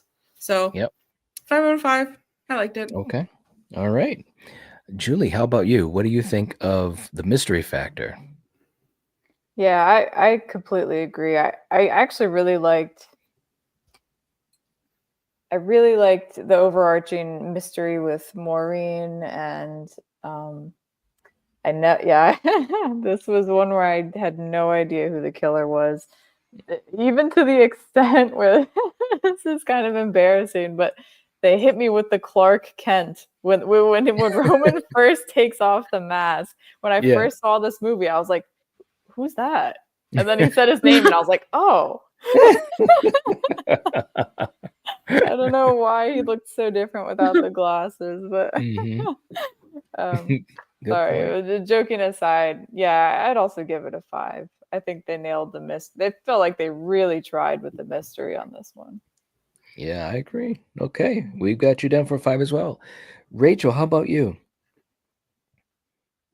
What's been said. I honestly think that this movie has the best mystery of all 6 movies, because for the most part in Scream movies, the mystery is usually just who done it, which is fine, and I always like that angle, but I love that this has that added extra mystery. Why are we getting these pictures of Maureen Prescott? What is the connection to Sydney? Where is Sydney? Why can't anyone find her? What is the connection to Hollywood? And then, and again, I won't go too much into it because we've already touched on it, but just the way everything came together. I think one of the most important things about a mystery is that you have a satisfying conclusion. When you get to the answer to the mystery, the answer has to be a good answer. Otherwise, it's well, what was the point of the mystery in the first place? And I think that this reveal and the way that everything came together was so good. So yeah, I'm going to go with a 5 too, because I I think, Julie and Sarah basically said it all. It's a great mystery. It keeps you guessing. You don't know who the killer is. And then, you get that full circle. It's fantastic and just so, so good. And it's a little bit of a pity that the series hasn't quite done this kind of mystery again since. Like, they kind of toyed with it in number 6 with like, why do we have the masks and stuff? But then they never really went anywhere with that. So yeah, so I would really like to see another mystery like this one pop up in the Scream franchise. I think it'd be really fun. So 5 out of 5 for me. Okay, all right, Steven, what do you think? Oh, this is easily a 5 out of 5 for mystery. Okay. And you guys have taken so many words right out of my mouth. And Rachel, I thought I was going to be the only one to say best mystery of the franchise. You just said it. But it's true, in my opinion. It is the number. It is the. If you look at just the mystery element, yeah, these murders are happening. We don't know why. We have Ghostface leaving these pictures. What a great mystery! I mean, we're trying to figure this out as we're watching it, and what connection is there? Why are we seeing Maureen? Oh, Rena Reynolds. Wait a minute. And we get all this Maureen backstory, which is so fulfilling as we learn about Maureen in terms of what happened to her and leading to her behavior as a later, a married woman and all that. So, and Roman was able to get video footage to show Billy. So it wasn't like Billy be like, oh, you're lying. My mom would never do that. Well, actually, let me show you my movie. And, all of that stuff, I think is just fantastic. And so, yeah, I think it is the best formed mystery of the franchise. And I have to give a lot of credit to Wes Craven for this because I just feel it has his signature feel when it comes to that, the mystery part and all the things that connect, like Sarah said, you can watch multiple times, you see things. And that's when at least in my mind, you've got a really good mystery. When you go back and you catch stuff that was there in plain sight. So 5 out of 5, baby. Let's go. Okay, all right. Well, for me, guys, the mystery factor, it was very interesting. No, I'm just joking. I can't even. Bro, I was gonna say. I couldn't even get myself to do it. I wanted to troll you guys so bad. I'm gonna go with a 5 as well. And I've said it too. I think that this is such a great mystery. It is the best mystery of the 6 films, and there's several reasons why. And I think one of the things, and again, like you said, Steven, I think Wes is always good about having multiple layers playing at the same time. And we're following this whole storyline where Sydney's away. We want Sydney back. Who's stalking Sydney? But then we've got this whole thing with Maureen, and where is that leading? And unbeknownst to us, Roman's sitting right in the middle of the film going, hey guys, hi, I'm Roman Bridger. You might want to pay attention to me. And you're right. When you watch it multiple times, you start to see a lot of really cool things. And that is definitely the sign of a good mystery. Like at the end of the film, when we get the reveal and all of that stuff, it's kind of like, wow, and I just kind of tilt my head. So it's a great mystery. And I would love nothing more than to see a great mystery in upcoming sequels, because I think that's one of the things that's the most, I don't want to say it's the most important, but it's high up there because it drives the film. It really drives the film, and you're putting your thinking cap on. Like I literally felt like I was a part of that crew with Gail and Jennifer and Dewey, trying to put this together. Like, yeah, okay, what does this mean? Oh, what does that mean? And we get to the mansion. Oh no, what's going to happen? It's a great feeling as a viewer and a fan of Scream. So it's got to be a 5 out of 5. Okay, we got 5s across the board. I know. Very Love it. cool. Scream 3 needs some love, so I'm glad that we're giving it some on this panel. Yeah, this is really cool. We rarely get 5s across the board for any of these films, even outside of this franchise, even when we did Elm Street and also Halloween. So very cool. Okay, you guys in the chat, H-Rolls is back with us. What's up, man? Going with a 5 as well. Okay. Paula agreeing they went deep with the relationships, and I agree with Craven. They went deep with the relationship between Roman and Sydney and gave more to Billy's motive. I agree. Well said. Well said. And maybe the person who's the happiest in the chat is a good friend Barb. She's woohoo, 5s. There you go. She was ready to riot if we didn't get 5s across the I board. was ready to storm the panel if we didn't give it 5. So right? Oh, Russell, you're all right. Can I give a 5 for the panel? That's sweet of you, man. Thank you so much. But you know who wasn't a fan, Rachel? And that's our good friend Keith. He says maybe a 1.5. Oh. Wow. Keith does not like this movie. When he and I reviewed this for his channel, Yeah. it was like an hour of us just arguing because he does not like this film at all. And I'm desperately trying to convince him, no, dude, it's good. It's this. And he's just being a hater. So love you, Keith, but you're definitely wrong about this movie. Oh my God. Oh man. All right. Oh, and Barb, yeah, we got to get you on the panel. Absolutely. Yes. That would be so much fun. Seriously. It's been a long time since you've been on here with us. Absolutely. We'll have to talk about it. Well, we do have some things we've been talking about, so hopefully that'll be happening soon because I'm back and ready to rock and roll. What's up to Troy? All right, now he's saying I'm the exact opposite of the panel. I find Roman's backstory cheap and lazy. Well, now what do you think of the mystery though? The mystery throughout the film, how that was And handled. Keith are in cahoots. Troy and Keith are forming their own little anti-Scream 3 band. Maybe. But I'm curious too, because I think Troy just came in.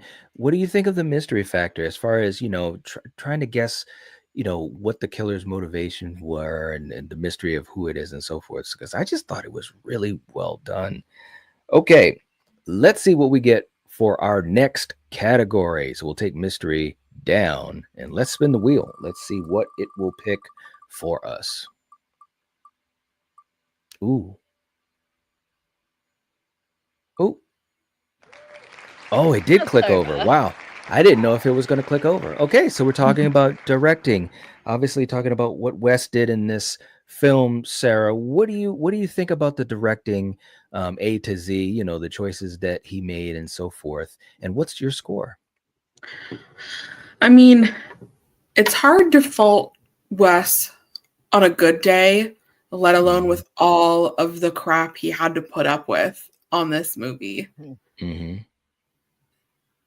I really can't pick too much apart. Mm-hmm.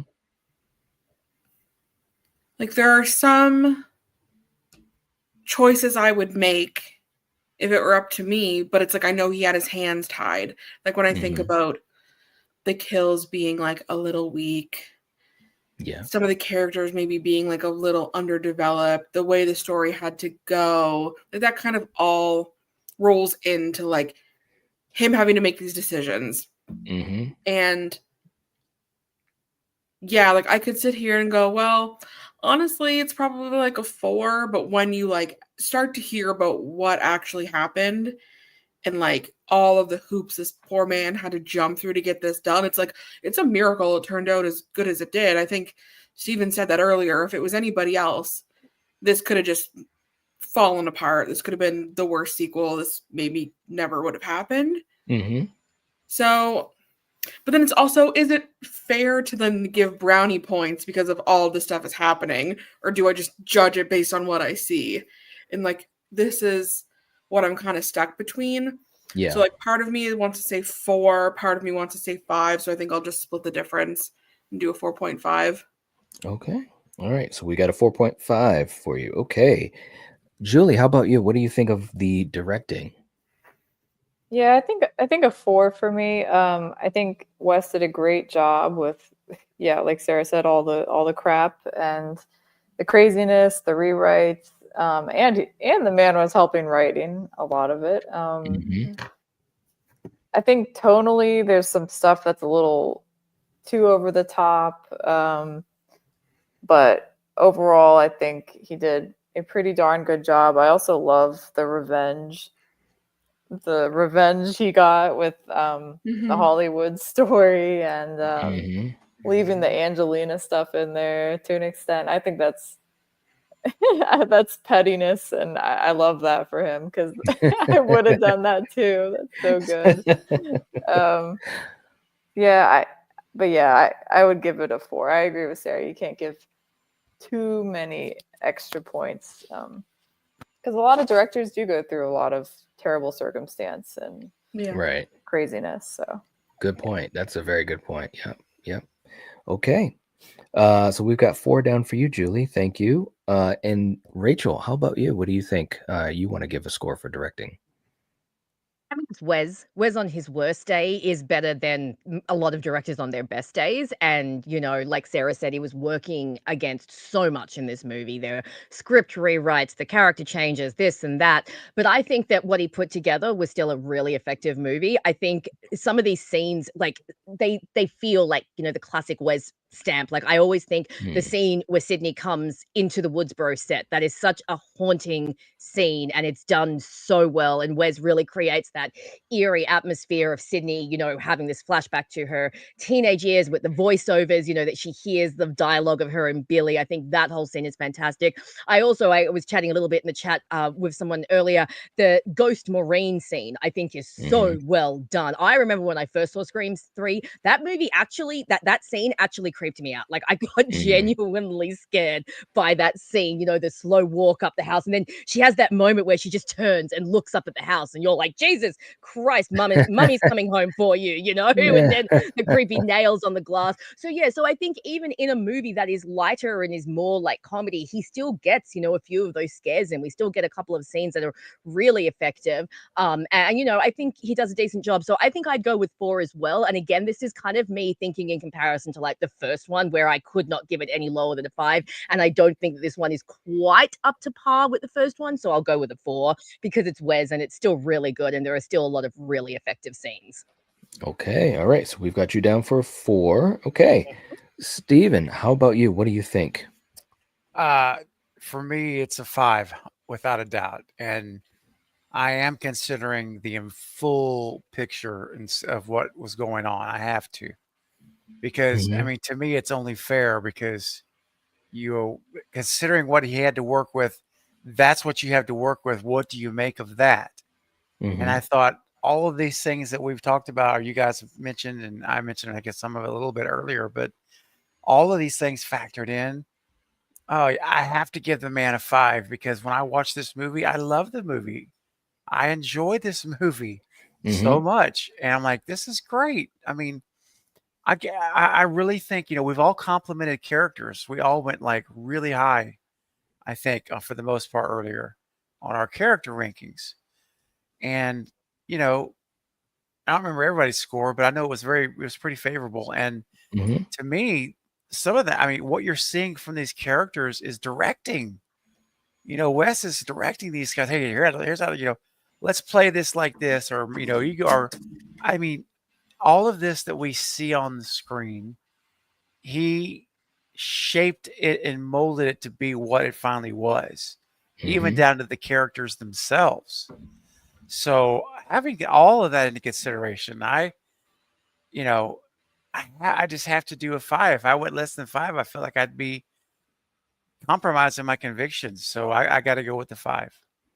Okay. All right. Yeah. For me, you know, I think that, again, you guys all had great points. And, you know, Wes, the thing about Wes is that I think that, and we all know this, but I'm just saying he's just so talented, you know, when you know, telling a story, you know, having that script, those words, and then putting it into a movie with people that are actually occupying that character. You know what I'm saying? And just he's the glue. You know, that's what a director is. He puts it all together. He oversees everything, and he's just so good at that. He always has been, and so there's no difference with this. The only difference is, of course, and again, we talked about it, just all the obstacles that he had to jump through or jump over. And, you know, I think Juliet said, you know, directors go through that. So that's obviously fair game. But man, I'm telling you, thinking about all of these things, having the script changed right before they're shooting a scene, all these little things, him coming in and just tweaking things here and there.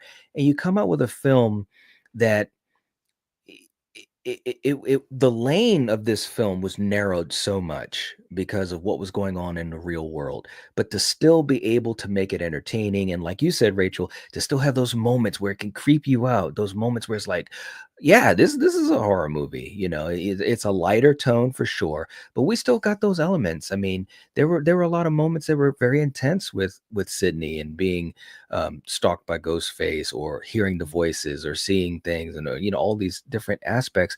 And that's Wes. So I try not to think too much about the other films because we're talking about this. Of course, you can't help but do that. But I'm going with a 4.5. I think that he just came in and he just did a fantastic job. He just did, and that's just how I feel about it. So I'm going with a 4.5. All right. Okay. All right. Very cool. All right. Now let me just jump to the chat real quick. And then we're going to go to our next category for Sarah to start us off on. We've got Russell saying, for Wes, I'm giving it a 5 for directing. All right. Very, very cool. Paula also going with a 5. Troy coming in saying, the backstory ruins the mystery overall for me. It's like Friday 1. No way that you can figure that out. That ruins any mystery movie for me. It all needs to be there. Otherwise, it's Scooby-Doo. Okay, yep. So that was for the mystery factor category. Okay. All right. Jeff is going with a 4 for directing. Okay, fair enough. Melissa's going with a 5. Troy saying the directing is stellar. That's the biggest compliment that I can give it. Okay, very cool. We got Gritter in the house. What's going on, man? Good to see. Hope you're doing well. Saying, hey, Night. Hey, what's going on? Hey, everyone. This is the best. Why you hate ever? Oh, what the? Thanks, man. I appreciate it.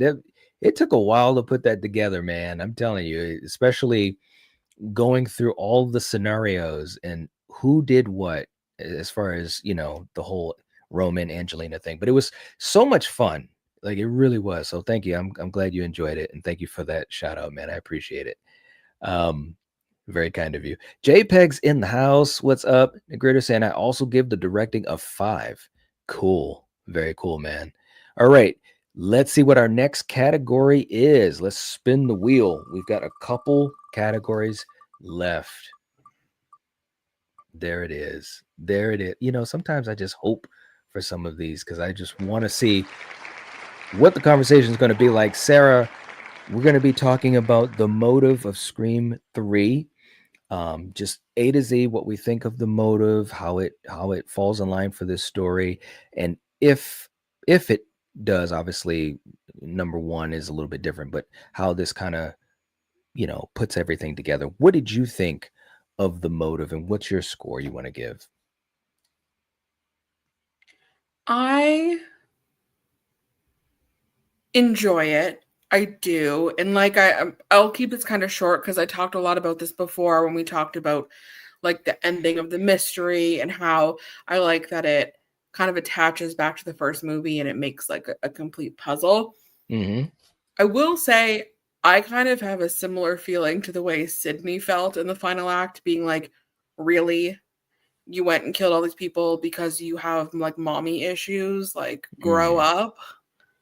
Mm-hmm. So they use it as a trope a lot. It's like that step sibling that got like left behind.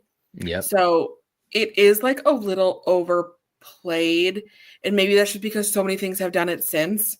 Probably on my first watch, I was like, this is brand new for me. I love this. Mm-hmm. But now it's kind of like, and don't get me wrong, there's been way worse. Like the way they did it in 3 is so much better than the way they did it in 6. Like this whole like family thing.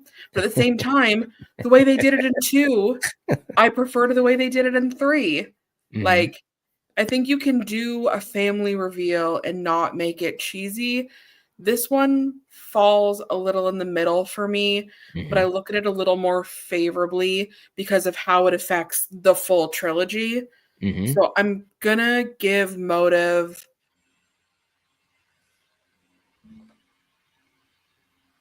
a 3.5. Okay.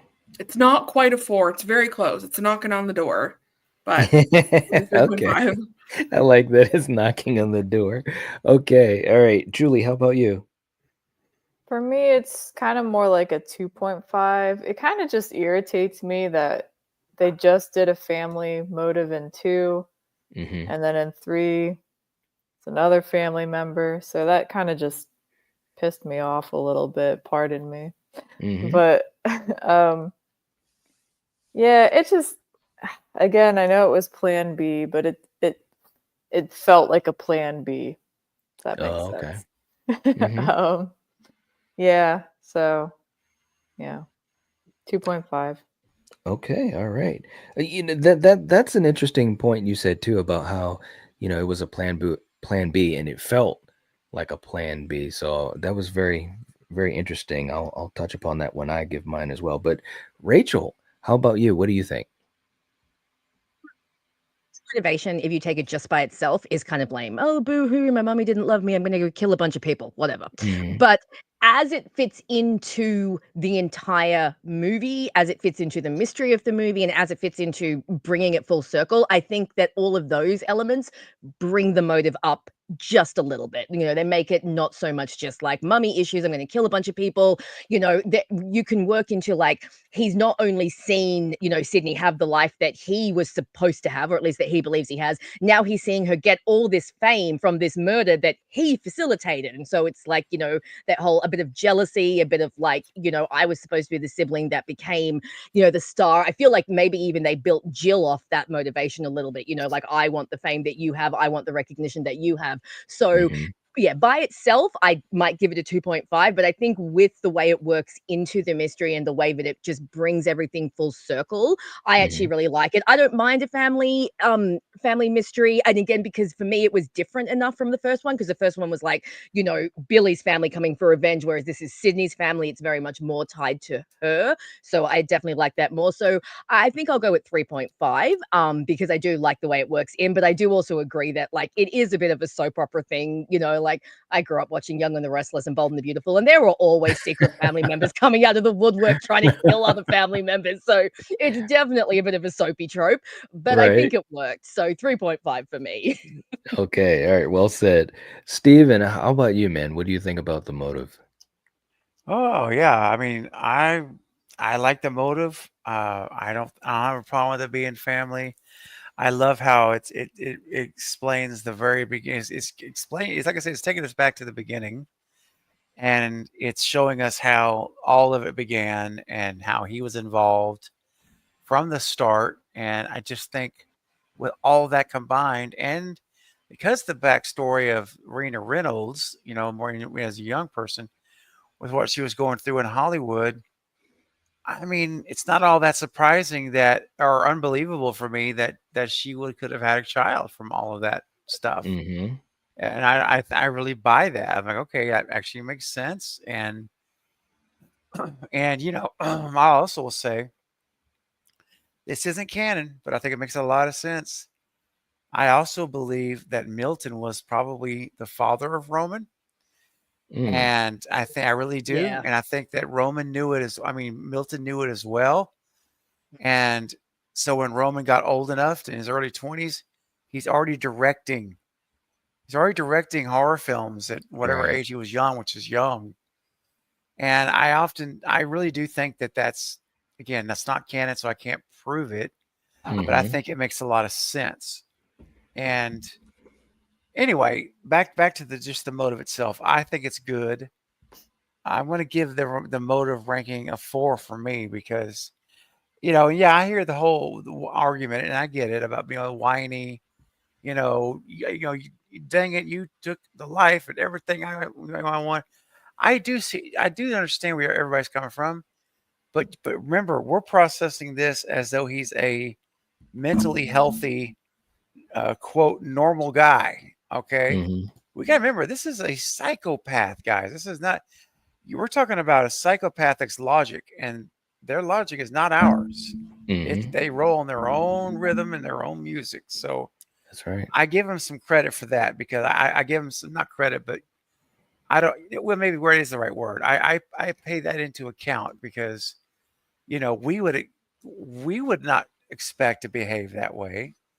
But knock on wood, I don't believe any of us are psychopaths. So, when you're talking about someone in that condition mentally, that's not stable, what's normal to us is often very different from what they would be considered to be normal. Right. So I think in his mind, it made perfect sense. Yep. Okay. Well said. Okay. So we've got you down for a 4. Yep. Well said. Okay. For me, this is an interesting one because, and I see where all of you guys are coming from, and I see where Julie's coming from, especially as far as, although it doesn't piss me off, but when it happened, I was just kind of like, oh, okay, all right, and it's interesting because we also had the category of the reveal, and I think that the reveal, I really enjoyed the reveal quite a bit, as you guys did as well. But when we think about the motive, I think that was something it was just there. I think it's, I think a couple of you guys either mentioned it or at least one person. It's just kind of there. It's the middle of the road. I didn't hate it, but I didn't love it, and maybe part of that is also some of the dynamics of it. Again, maybe if he had a scene or two or whatever with Sydney, maybe that motive would have hit a little bit harder. You know what I'm saying? Whereas like in the second film, the motive for Mrs. Loomis was like, okay, yeah, I mean, it's obviously a little bit different, but you're talking about this whole idea of wanting something that you didn't have and having revenge and so forth. So I'm kind of in the middle with this one. I'm going to also go with a 3.5 for the motive. I didn't hate it, but I didn't love it. So I do think it was Scott was great, in that moment explaining everything. So that kind of sold me a little bit more. So that's why I'm going to go with a 3.5 instead of a 3. So I'm going 3.5. Okay.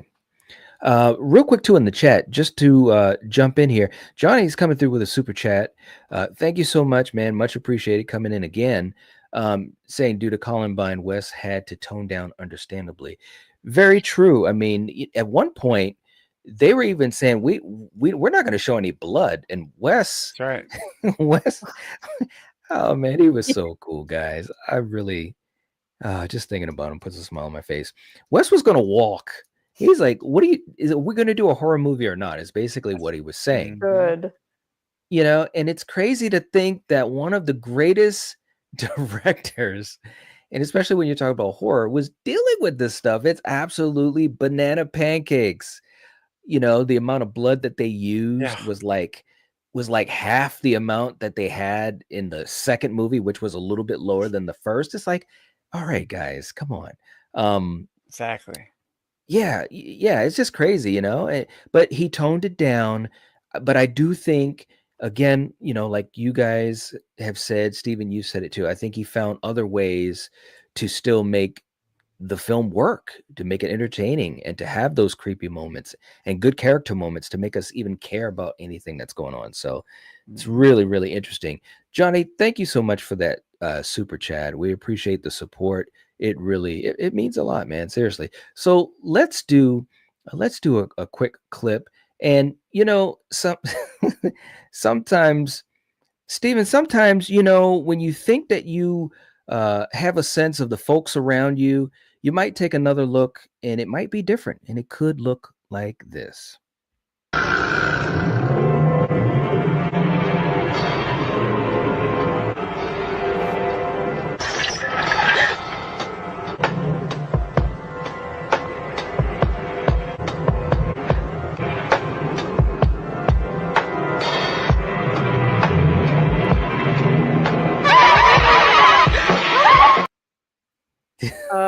If that's a Thank you movie, for we need to those do a nightmares. watch party. What was that, Julie? Nightmare fuel.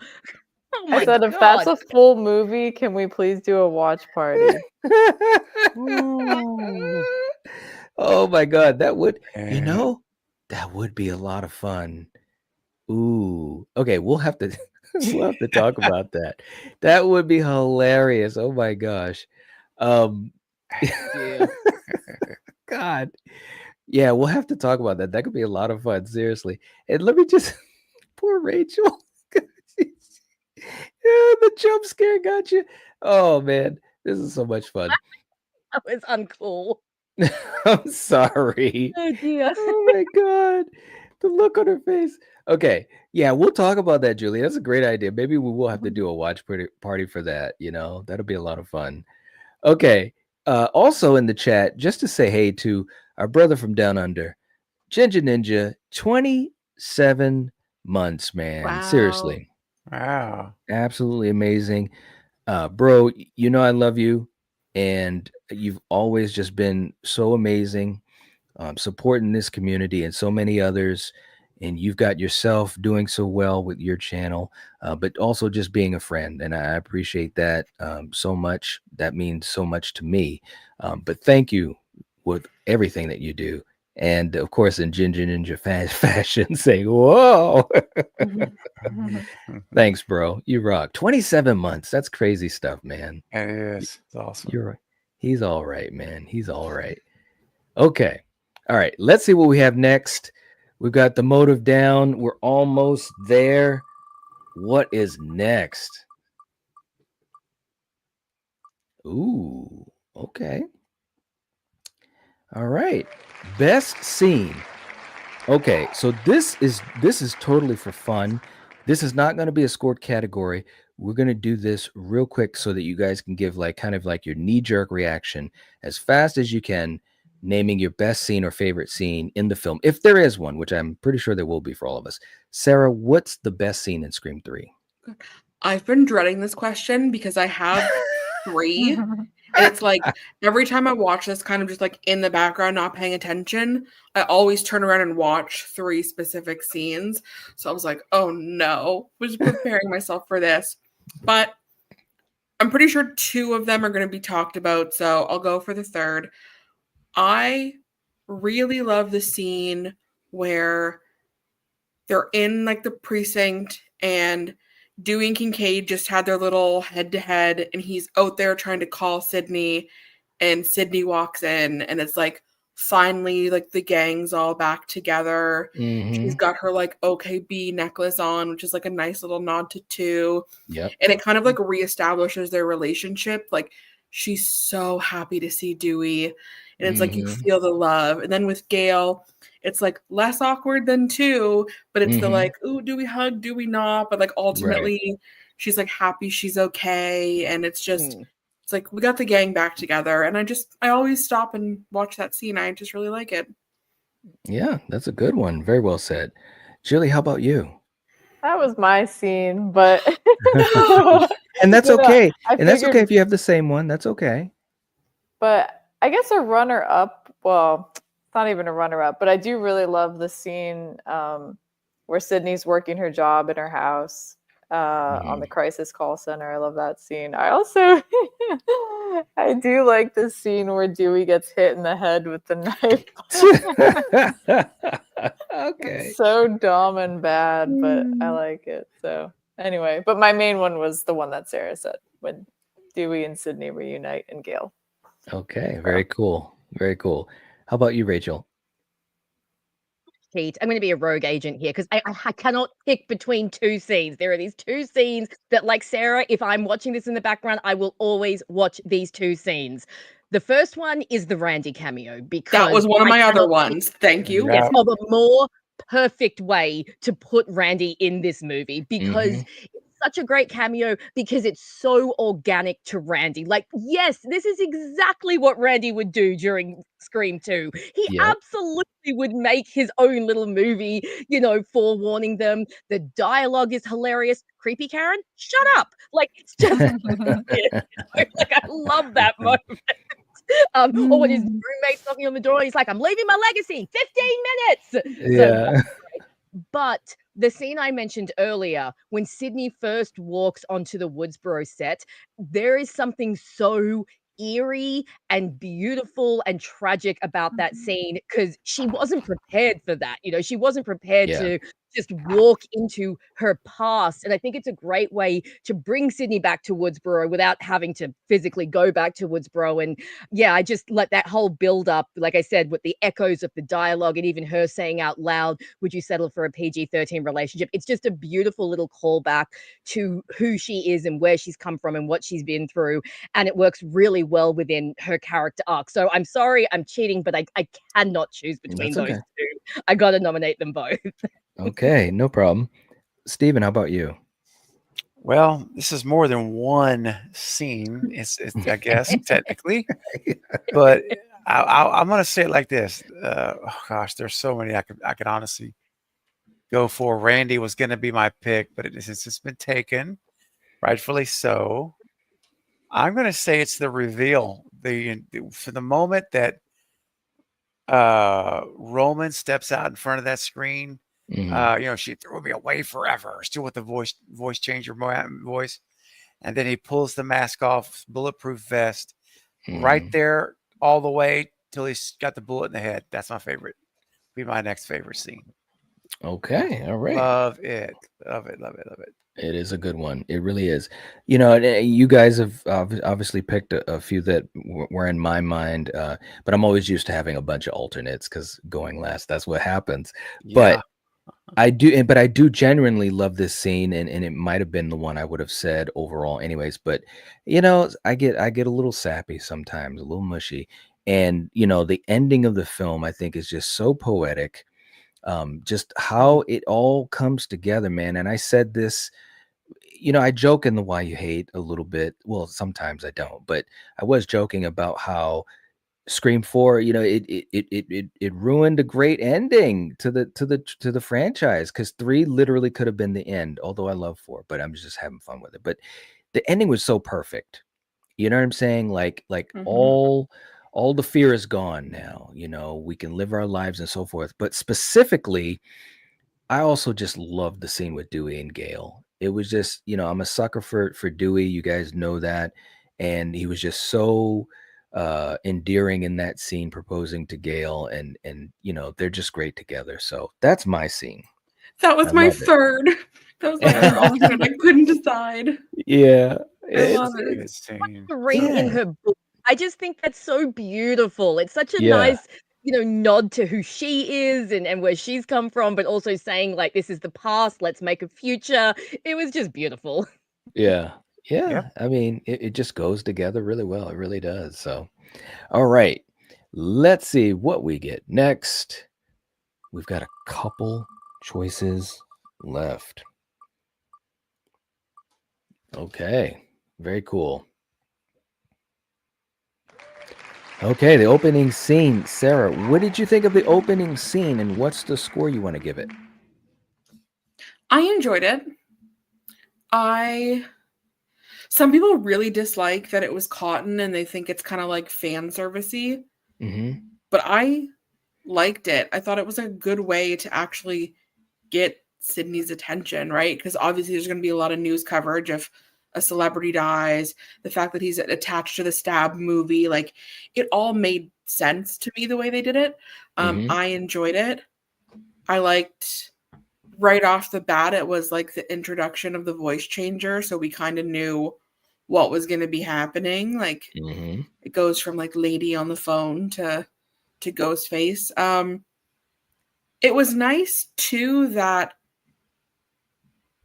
it was like a little bit of a switch up where even though he's getting the call, he's not like the victim. Mm-hmm. Like Ghostface is waiting for Christine, which I thought was like kind of cool. Mm-hmm. Yeah, it was less gory, obviously, than most of the other openers, but we've all beat this horse to death. We know why. I like it. Like, I can't really complain about it. I've seen the stuff that they like cut out of it, which added some like much needed context, which I would have liked if they kept. Like in the, I don't know, whatever cut you want to call it, but there's like some preamble with like seeing them loading the voices onto the voice changer. That's Mm-hmm. right. You see that Cotton has a TV show, 100% Cotton. It adds like a little bit. And I wish they Mm-hmm. would have kept that. But I would say opening is like a 4 out of 5. Okay. All right. We're gonna go with a 4. Very cool. Let's go to Julie next. Julie, what did you think of the opening scene? Yeah, I think it was a cool opening. It was the first one in the series where we get a character from a previous movie that then bites the dust for the opening scene. I kind of wish they had done more with his character, but I understand. I think the lore is that he wanted to be killed off. Yes. Yep. Okay, but well, that aside, given that, I think it was a cool way to end his character. I like that Christine got dragged into it, and it is actually like a scary scene, you know, when Ghostface is banging on the door and then talking as Cotton, and she's like, "What are you doing?" Like she doesn't know if it's actually him or she thinks it's him, obviously, but it's like terrifying. She doesn't know whether to open the door or not. Yeah, so it's funny. This is like the one opening scene that I always forget about when I'm thinking of the opening scenes, but it's not because it's bad. It's actually I really like it. I think I'd go with a 4. Okay. Yeah. All right. Rachel, how about you? This opening is fine. I think Julie touched on something that when I was watching it the other day with my best friend that she touched on, which is, yeah, this is the first time that they're killing off a character that we know. So it's a little bit more personal to us. You know, we actually know Cotton. We've been with him for 2 movies. He had quite a big role in the previous movie. So yeah, to see him killed off, like it's almost like, yeah, we mean business this time. We're not starting with the small unknown characters. We're going straight for the big guns. And Right. Julie also touched on the voice changer, like whether or not you buy into it. Let's say you can buy into it and suspend, disbelief for a second. It's actually really terrifying. Like poor Christine, she thinks suddenly her partner has turned into some, crazy killing machine. Cotton already has the background of he's been accused of murder before. It's got a little bit of shade of like intimate partner violence. Like it's definitely a very scary scene. And I like the way that it then, when he actually does burst through the door, she's trying to attack him and no one knows what's going on. And it throws a lot of confusion into the mix. That being said, I'm kind of with Julie. This is one of those opening scenes that I do tend to forget about again. I think maybe just because some of the others are just a little bit more memorable or have a little bit more going on. So I'm going to go with a 3.5. I don't think it's a bad opening, but I think there are definitely stronger openings in the franchise. And for me, this is one of the more forgettable ones. So 3.5. Okay. All righty. We got 3.5 down for you. Steven, how about you? What do you think of the opening scene?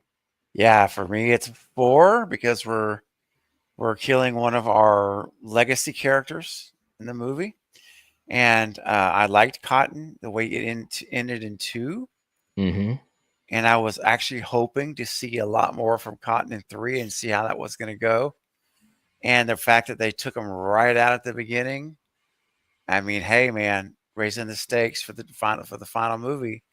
So I give it a 4. I enjoyed the scene, how it was all set up and laid out. I do also agree, after seeing and I actually was one of the few that was able to get to download the alternate cut before they got it yanked off line.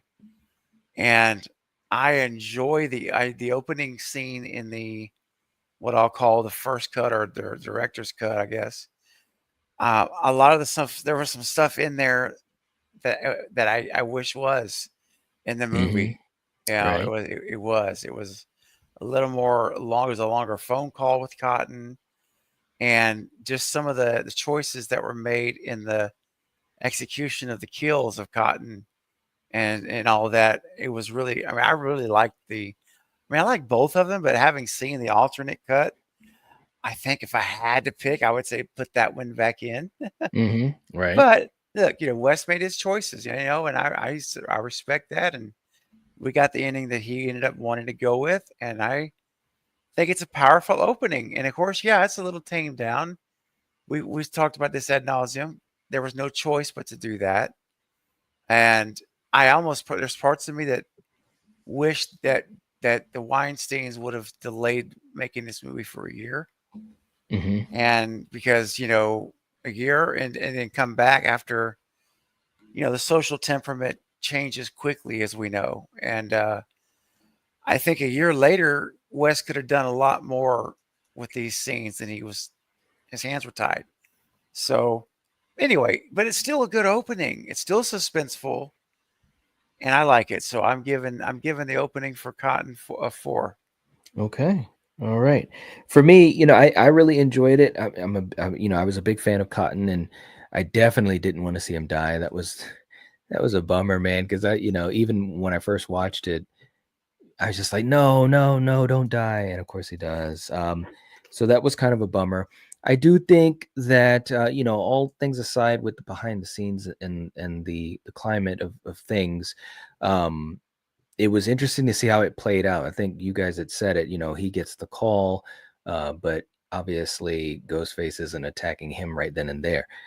So that was interesting. Although I will say, it would have been cool if they had, if they did have it extended or had the alternate version, like you were saying, Steven.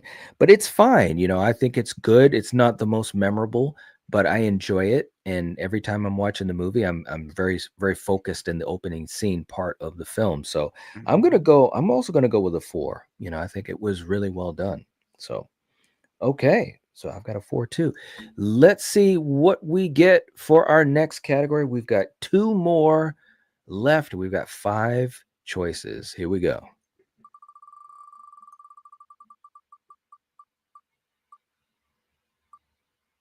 All right.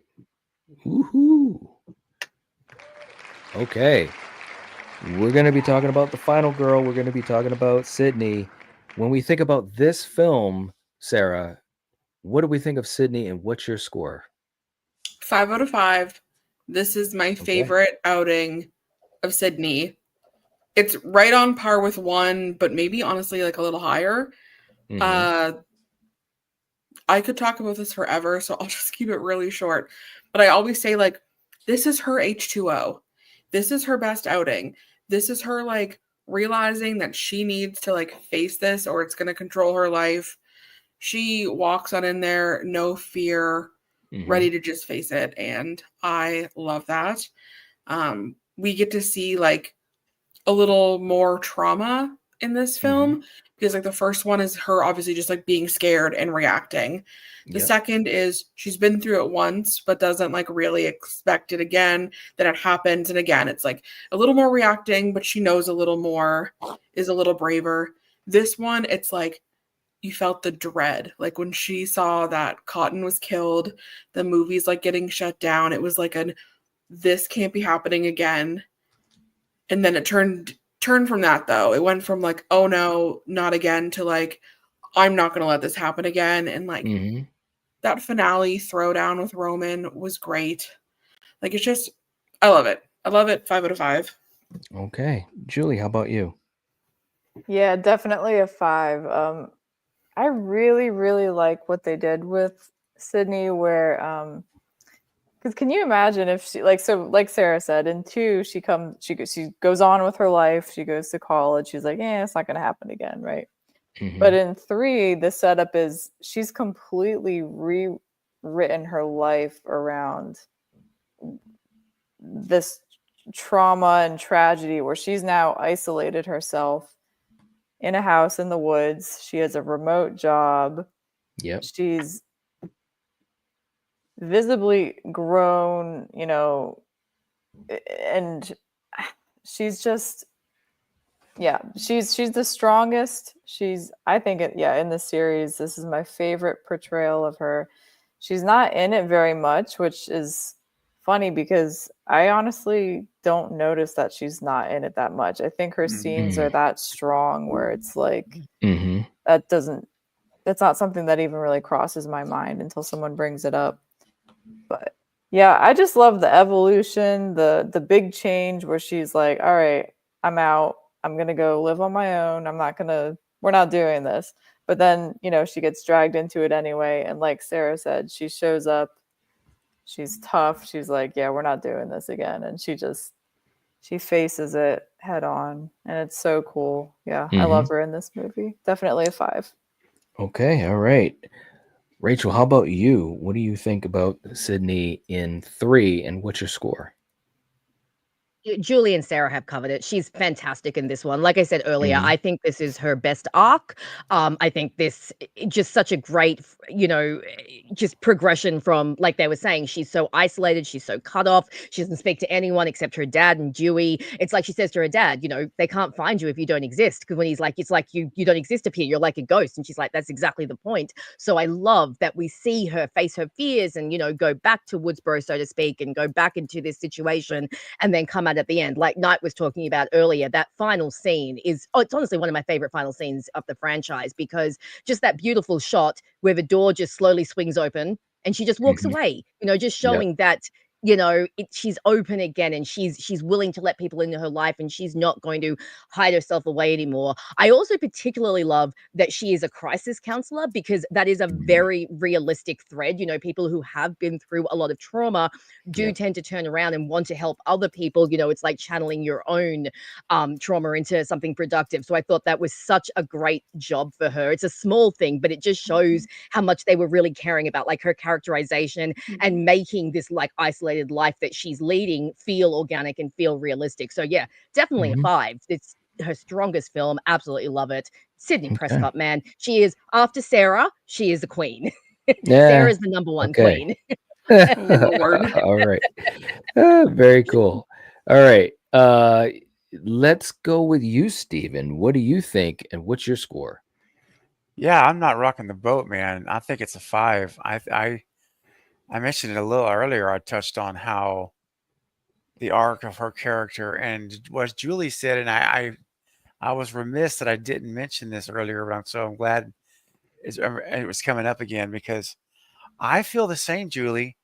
I do not feel like her screen time is short in Mhm. this movie. It does not feel that way to me at all, which is just, that's brilliant editing. That's brilliant pacing by Wes to make that feel that way. Right. So she's amazing, absolutely amazing. I love her in this movie. I love her in all of them, honestly, of course. But Yep. I'm giving her a 5, man. I think she's excellent here. Okay. All right. So we got you down for a 5. For me, I'm gonna put it like this, because I talked about how in the film, it's almost the halfway point before we have the OG3 together. And it's just interesting because it didn't feel like that until I literally, looked at the time while it was playing as I was doing the research for the Why You Hate episode. And so that shows what you guys have said. Her presence is so strong in this film, and the scenes that she has, she's doing great stuff. Like you said, Rachel, with her job. It works. Like, it makes sense that someone like Sidney Prescott would do that. You know what I'm saying? And for myself, being in a parallel field myself, I really, that I connected with that, and I thought that was so cool. But I also parallel it to this. She obviously was dealing with schedule scenarios, Nev was, and she wasn't in the film as much as she had been in the previous two movies, but she was in it quite a bit, and of course the finale. But to me, that doesn't really matter, because one of my favorite movies of all time, one of my favorite characters, one of my favorite actors of all time, Anthony Hopkins is Hannibal Lecter. He was in Silence of the Lambs for whatever they said it was, 15 minutes, whatever it was, felt like 8 hours. The reason why is because he was so good in every scene. He just made you care. You were connected to him because of his charisma. And at this point, the third film, I feel like Nev really had a handle on the character of Sidney Prescott and really just put her soul into it. And I can feel that when I'm watching it. You know what I'm saying? When she's talking to her dad, when she's talking, to the victims that she's trying to help, when she reunites with Dewey and Gail, when she's dealing with Ghostface on the phone at the precinct, when she is facing off against Roman. It just felt really good, and I do think it's her strongest performance as the character. And she's had a lot of great performances as the character, but this is the strongest, so I'm going with a 5. I know I'm ranting. I just want to put all that out there because I'm just really a fan of her in this film, so I'm going with a 5 as well. You Okay. mentioned Silence of the Lambs. Now I've just got in my head, Have the lamb stopped screaming, Clarice? Exactly, right. You know, she was just strong. She was just strong in everything she did in this film. And you felt her fear. You felt her frustration with Roman. You felt her determination. You know what I'm saying? You felt the love that she had, for her friends and stuff like that. So great job, So all right. Hey, real quick in the chat, we got my man Eric in the house. What's up, bro? Hey. All right. I felt a chill tonight and saw Scream 3 was being brought up. That's right. Oh. That's right, man. No, the stream, we are almost at the end, man. We got one more category left, but thank you for jumping in, man. Seriously. Thank you so much for being here, bro. Okay. One more category left. Let's see what we get. We've got a couple possibilities. Let's see what the wheel will pick and if it's going to help or hurt.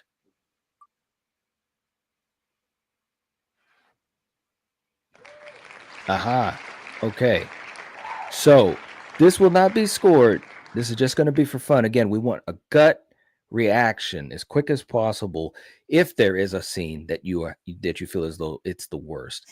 Sarah, how about you? What's the worst scene in Scream 3? Ooh.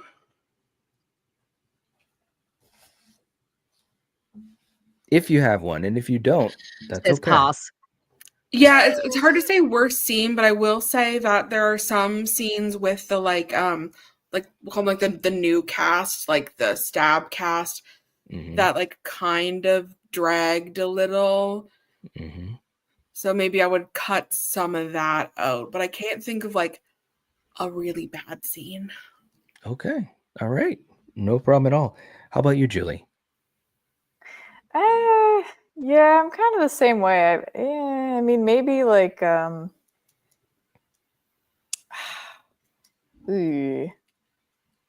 guess honestly, I think the first scene where you meet the new cast and they're all sitting on the steps of the set. Kind of underwhelming for introducing the new characters. Kind of boring, but I mean that's nitpicking. Sure. Connie Chung, get rid of the Jay and Silent Bob. Nah, Sarah stole mine. I was about to geez. say it's not a scene, but what the hell are Jay and Silent Bob doing in this movie? Yeah, I love it. That's why I didn't bring it up. I was like, everywhere in well, the early 2000s. 2 seconds. Yeah, I know. Yeah. I think the Jay and Silent Bob movie was just coming out or close to coming out at that point, but it's it's so random and stupid, and yet it's Connie Chung, man. It's come on, dude, be better. Right. Yeah. Okay. All right. So that's yours, Rachel. Okay. Steven, you guys are funny. What about you, Steven? Dude, I hate to say a fanboy, but I don't really have a worse scene. I think they all made sense to me. I mean, I'm with what Julie and what Julie said. It's kind of it's almost like nitpicking now, making myself find something that I could say. But I'm stretching to do that. I really would rather just say, and it sounds like I'm a fanboy, but I don't really care. I enjoyed every scene. I don't have a problem with it. So there wasn't one. If there was, I would tell you, but not for me. All right. It is awesome, Stephen. Own your love. 100%. Yeah. Don't ever be ashamed for being a fanboy or being too extreme. We love that here. Thank you, Rachel. I appreciate it. That's right. Absolutely. That's how we roll. For me, I think that there wasn't really anything big. I wasn't a fan of Jay and Silent Bob either. That was kind of whatever. There's been times back and forth with the knife, the butt of the knife, that was kind of oh man, don't do my man Dewey like that. But I also get it too because of the tone they were going for. So maybe I would go with that. But again, it's kind of nitpicking, because there are times when I watch it, I'm just having a lot of fun with it because I love David. So, all right, let's see what we get for the last category. We got 3 options. We can only get one. So let's see what the wheel picks for us. Ooh, ooh, ooh, ooh, ooh, Was it still? No. Oh. Oh, it stayed. It stayed. Uh-oh. Here we go. Here we go. This could make some changes here. Okay, so when we talk about the kills, Sarah, the kills specifically in Scream 3, the way they are depicted and shown and so forth, what do you think and what's your score? It's right in the middle again. We obviously know why they couldn't go as gory as they have in the past. Mm-hmm. And I'm not saying that gore necessarily makes a good kill, because it doesn't, but I think it hindered some of the creativity. Yeah. But in other ways, maybe it helped be more creative, because like that scene with like Dewey shooting through all of the mirrors for Jennifer, and you're just like, come on, hit the right one. And like, Right. I actually really enjoyed the Sarah Darling one, even though it is a little tropey, like in the costume room. Still, it was tense, and I loved the look of like the mask coming out of line, and like, so they were cool. I'll say like a solid 3.5. Ooh, okay. All right. We got a 3.5 down for you officially. Okay. Julie, how about you? What do you think of the kills? Yeah, I think I'd go like a 2. I think, I think like Sarah was saying, they had to be forced to be a bit creative with the setups, since the impact or the ending was a bit lackluster for most of them. Mhm. There was a couple that I really didn't like. Like, I really didn't like Jennifer Jolie's death. I don't know. I didn't like it. But then they also did some creepy stuff, like Angelina, when they slowly drag her away, which is weird and ick and weird. Which obviously we all know why, but just pretending we don't know, it's still creepy. Her eyes just staring at them. But I already gave my score. Yeah, I'd go like a 2. Okay. Yeah. All right. Rachel, how about you? A little bit more generous. Like we've talked about, like this movie, there were so many issues backstage. There were so many ways that the hands were tied and so many things they had to work around. Like we mentioned before, there was a point where they were like, no blood. And it's like, no, come on, you can't have a Scream movie without blood. So I think what you have to look at is you have to look at like, how much fun are they having with the kills? Because obviously the actual kills are going to be quite underwhelming, but is the setup fun? Are the characters, do we feel like they're in danger? And I think, Sarah pointed out a couple of good scenes, like the Sarah Darling scene. I actually think that is a lot of fun. I think the fact that they said it in the studio, like Sarah said, the Ghostface stepping out from the row of Ghostface, I absolutely love when she grabs the prop knife and she's like, oh crap, no, this isn't going to work. Like I thought that was fun. I love the lead up with the phone call there. I particularly love the Alfred Hitchcock reference. The whole shower thing's been done. Hello, vertigo. Love every time I hear that line. And I think, some of the other scenes are really fun. Like, again, I think the Jennifer Jolie one is really fun because it's like, Joey, why are you shooting from, no, shoot from there. Don't shoot from there. She's right behind, the door, and again, that horror of like, you're dying while people are literally on the other side, like able to save you. Like we talked about, the opening kill is kind of fun, with the whole, like, is Cotton coming after his girlfriend and her feeling terrified. Now, obviously, because the Scream franchise is so full of great kills, this one is going to come down just for the fact that we don't get, garage doors or anything, creative like that. The ladder scene in number 6, those are also great. But I think for what they were working with and for what they had to do, I think they did their best to make these kills at least entertaining, and I think the set piece at the end with the mansion with all the hidden doors and all the little passages and everyone's just running around and is it Tyler, the actor who, as he's running around from Ghostface, he's like, oh, you motherfucker. I love Tyson. that line. Tyson, that's the one. And when he dies, we notice that when he goes out the window, you hear the crunch, like you hear that dude hitting the pavement, and it's just like, whoa. So they definitely oomphed it up as much as they could. They were just severely, I think, shackled. So I'll go with 3.5, but I do think the kills in this maybe deserve a little bit more credit than they get, simply because of how they had to work around those extreme, like, strict limitations that they had. So 3.5 for me. Okay. Steven, how about you? Yep, 3.5 for me for everything that's been stated. And I wanted to mention something else about that Tyson balcony throw. Another way that I think Wes tried to maximize the most oomph he could get, if you will, is if you watch it and pay attention, when he throws him off the balcony, you hear him yell, like, ah, you hear the yell. There and here he had no Marco Beltrami score underneath it. It's completely silent. He hits the ground and you hear the sound, and there's no music to mask anything. And Ghostface just looks down and it's silent. There's nothing. And I thought, that was another way to try to bring home maybe some realism, bring home some the effect of the kill, which really impressed me. Even when I watched it again today, I'm like, dang, there it is, silent. You're in that moment, like, whoa, that just happened. So I thought that was a great example of making the most that he could out of the kill. So it's at 3.5. Okay. All right. So we have a 3.5 down for you. For me, this is an interesting one because, I think that, like you guys had mentioned, these kills were muted. We know that. But, just going by what I'm seeing, there is that aspect of the setup, you know what I'm saying? And then the payoff. Like, for instance, Sarah's kill, it's some awesome setup, man. Like I'm all in. It's creepy, it's cool. You guys mentioned how Ghostface, kind of comes out to the side. Everything's good. But obviously the kill itself, I was just like, ah, man, it's like we almost got to the finish line with that.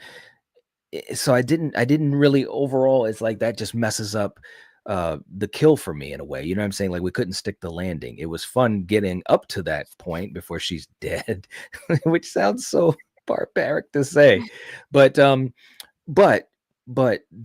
are great setups here and there. Tyson's kill is actually pretty good, actually, and I talked about that in my video. I think that's one of the best ones, actually. And all that being said, it's kind of mid for me. I think I'll go with a 3. I'm not gonna go with a 2. I think a 3 for me works because that's in the middle. I think when I look at the kill, there's the setup of the kill and also the payoff. And I think that in general, all the kills had some pretty good setup, but a couple of them didn't have the good payoff. So I'm gonna go with a 3. All right. Okay, so we have got our 10 categories all filled out. So just for you guys that might have jumped in after we started, so these were the 10 categories that we scored. We scored the story, Ghostface, the characters, the reveal, the mystery, the directing, the motive, the opening scene, final girl, and lastly, the kills. Okay, so we've got the scores. This is how Scream 3 will get its total score. I'm going to take our scores and average them out. This should be real. Let me just say, this is going to be really interesting. Okay. I try my best, and actually, it's usually how it works out, to not remember the scores of each of these films that we do in the series, because I want to be surprised at the end, just like you guys. But ultimately, this is how we're going to rank the Scream franchise. And I'm telling you guys, this is going to be very interesting. I can't wait to see how this is going to shake up. We've got one more movie left to do, and then we'll have the unveiling of the ranking. So hopefully that will be, in the next week or so. But keep your eyes and ears open. It's going to be a lot of fun. For you guys in the chat, thank you so much for hanging out with us. You guys had a lot of great comments. We couldn't get to them all, obviously, but leave a comment. Let's talk about it in the comment section, as we always do. I think there's going to be some really interesting conversations. Some of you guys really big on board with Scream 3 in these categories, and some of you guys have different opinions. So it's really interesting to hear those things and talk about it, as always. One more thing, too. We've got another super chat that just came in, so I want to make sure that I pull it up and acknowledge that. So thank you very much. And it looks like it is coming from the Silver Princess. Hey, well, welcome to the chat. Thank you so much for the super chat. We appreciate it. $5 super chat saying, regardless of what you think of the reveal, of his reveal, Roman is the strongest Ghostface. The only two that would give him trouble are Wayne and Mickey. Ooh. For my man Bailey. Julie's like, no. Wow. Hey, Wow. Rachel. Listen. Wayne in the costume. I like Yes? it. I love Okay. it. Wayne with the shotgun. Yes. More of that. Julie. Yep. Wayne with the silly at the end. None of that. None of being that. all like, it was me. Julie's like, no, it was not you. Put the mask back on, dude. Yeah. That's great. Oh man. That's an interesting pair, when you think about it. Wayne and Mickey. All right, I like that. Oh man. Well, Silver Princess, thank you so much for this for the super chat. We appreciate it. It helps us out a whole bunch. And I definitely will say, and I said this with my Why You Hate episode. I think Roman.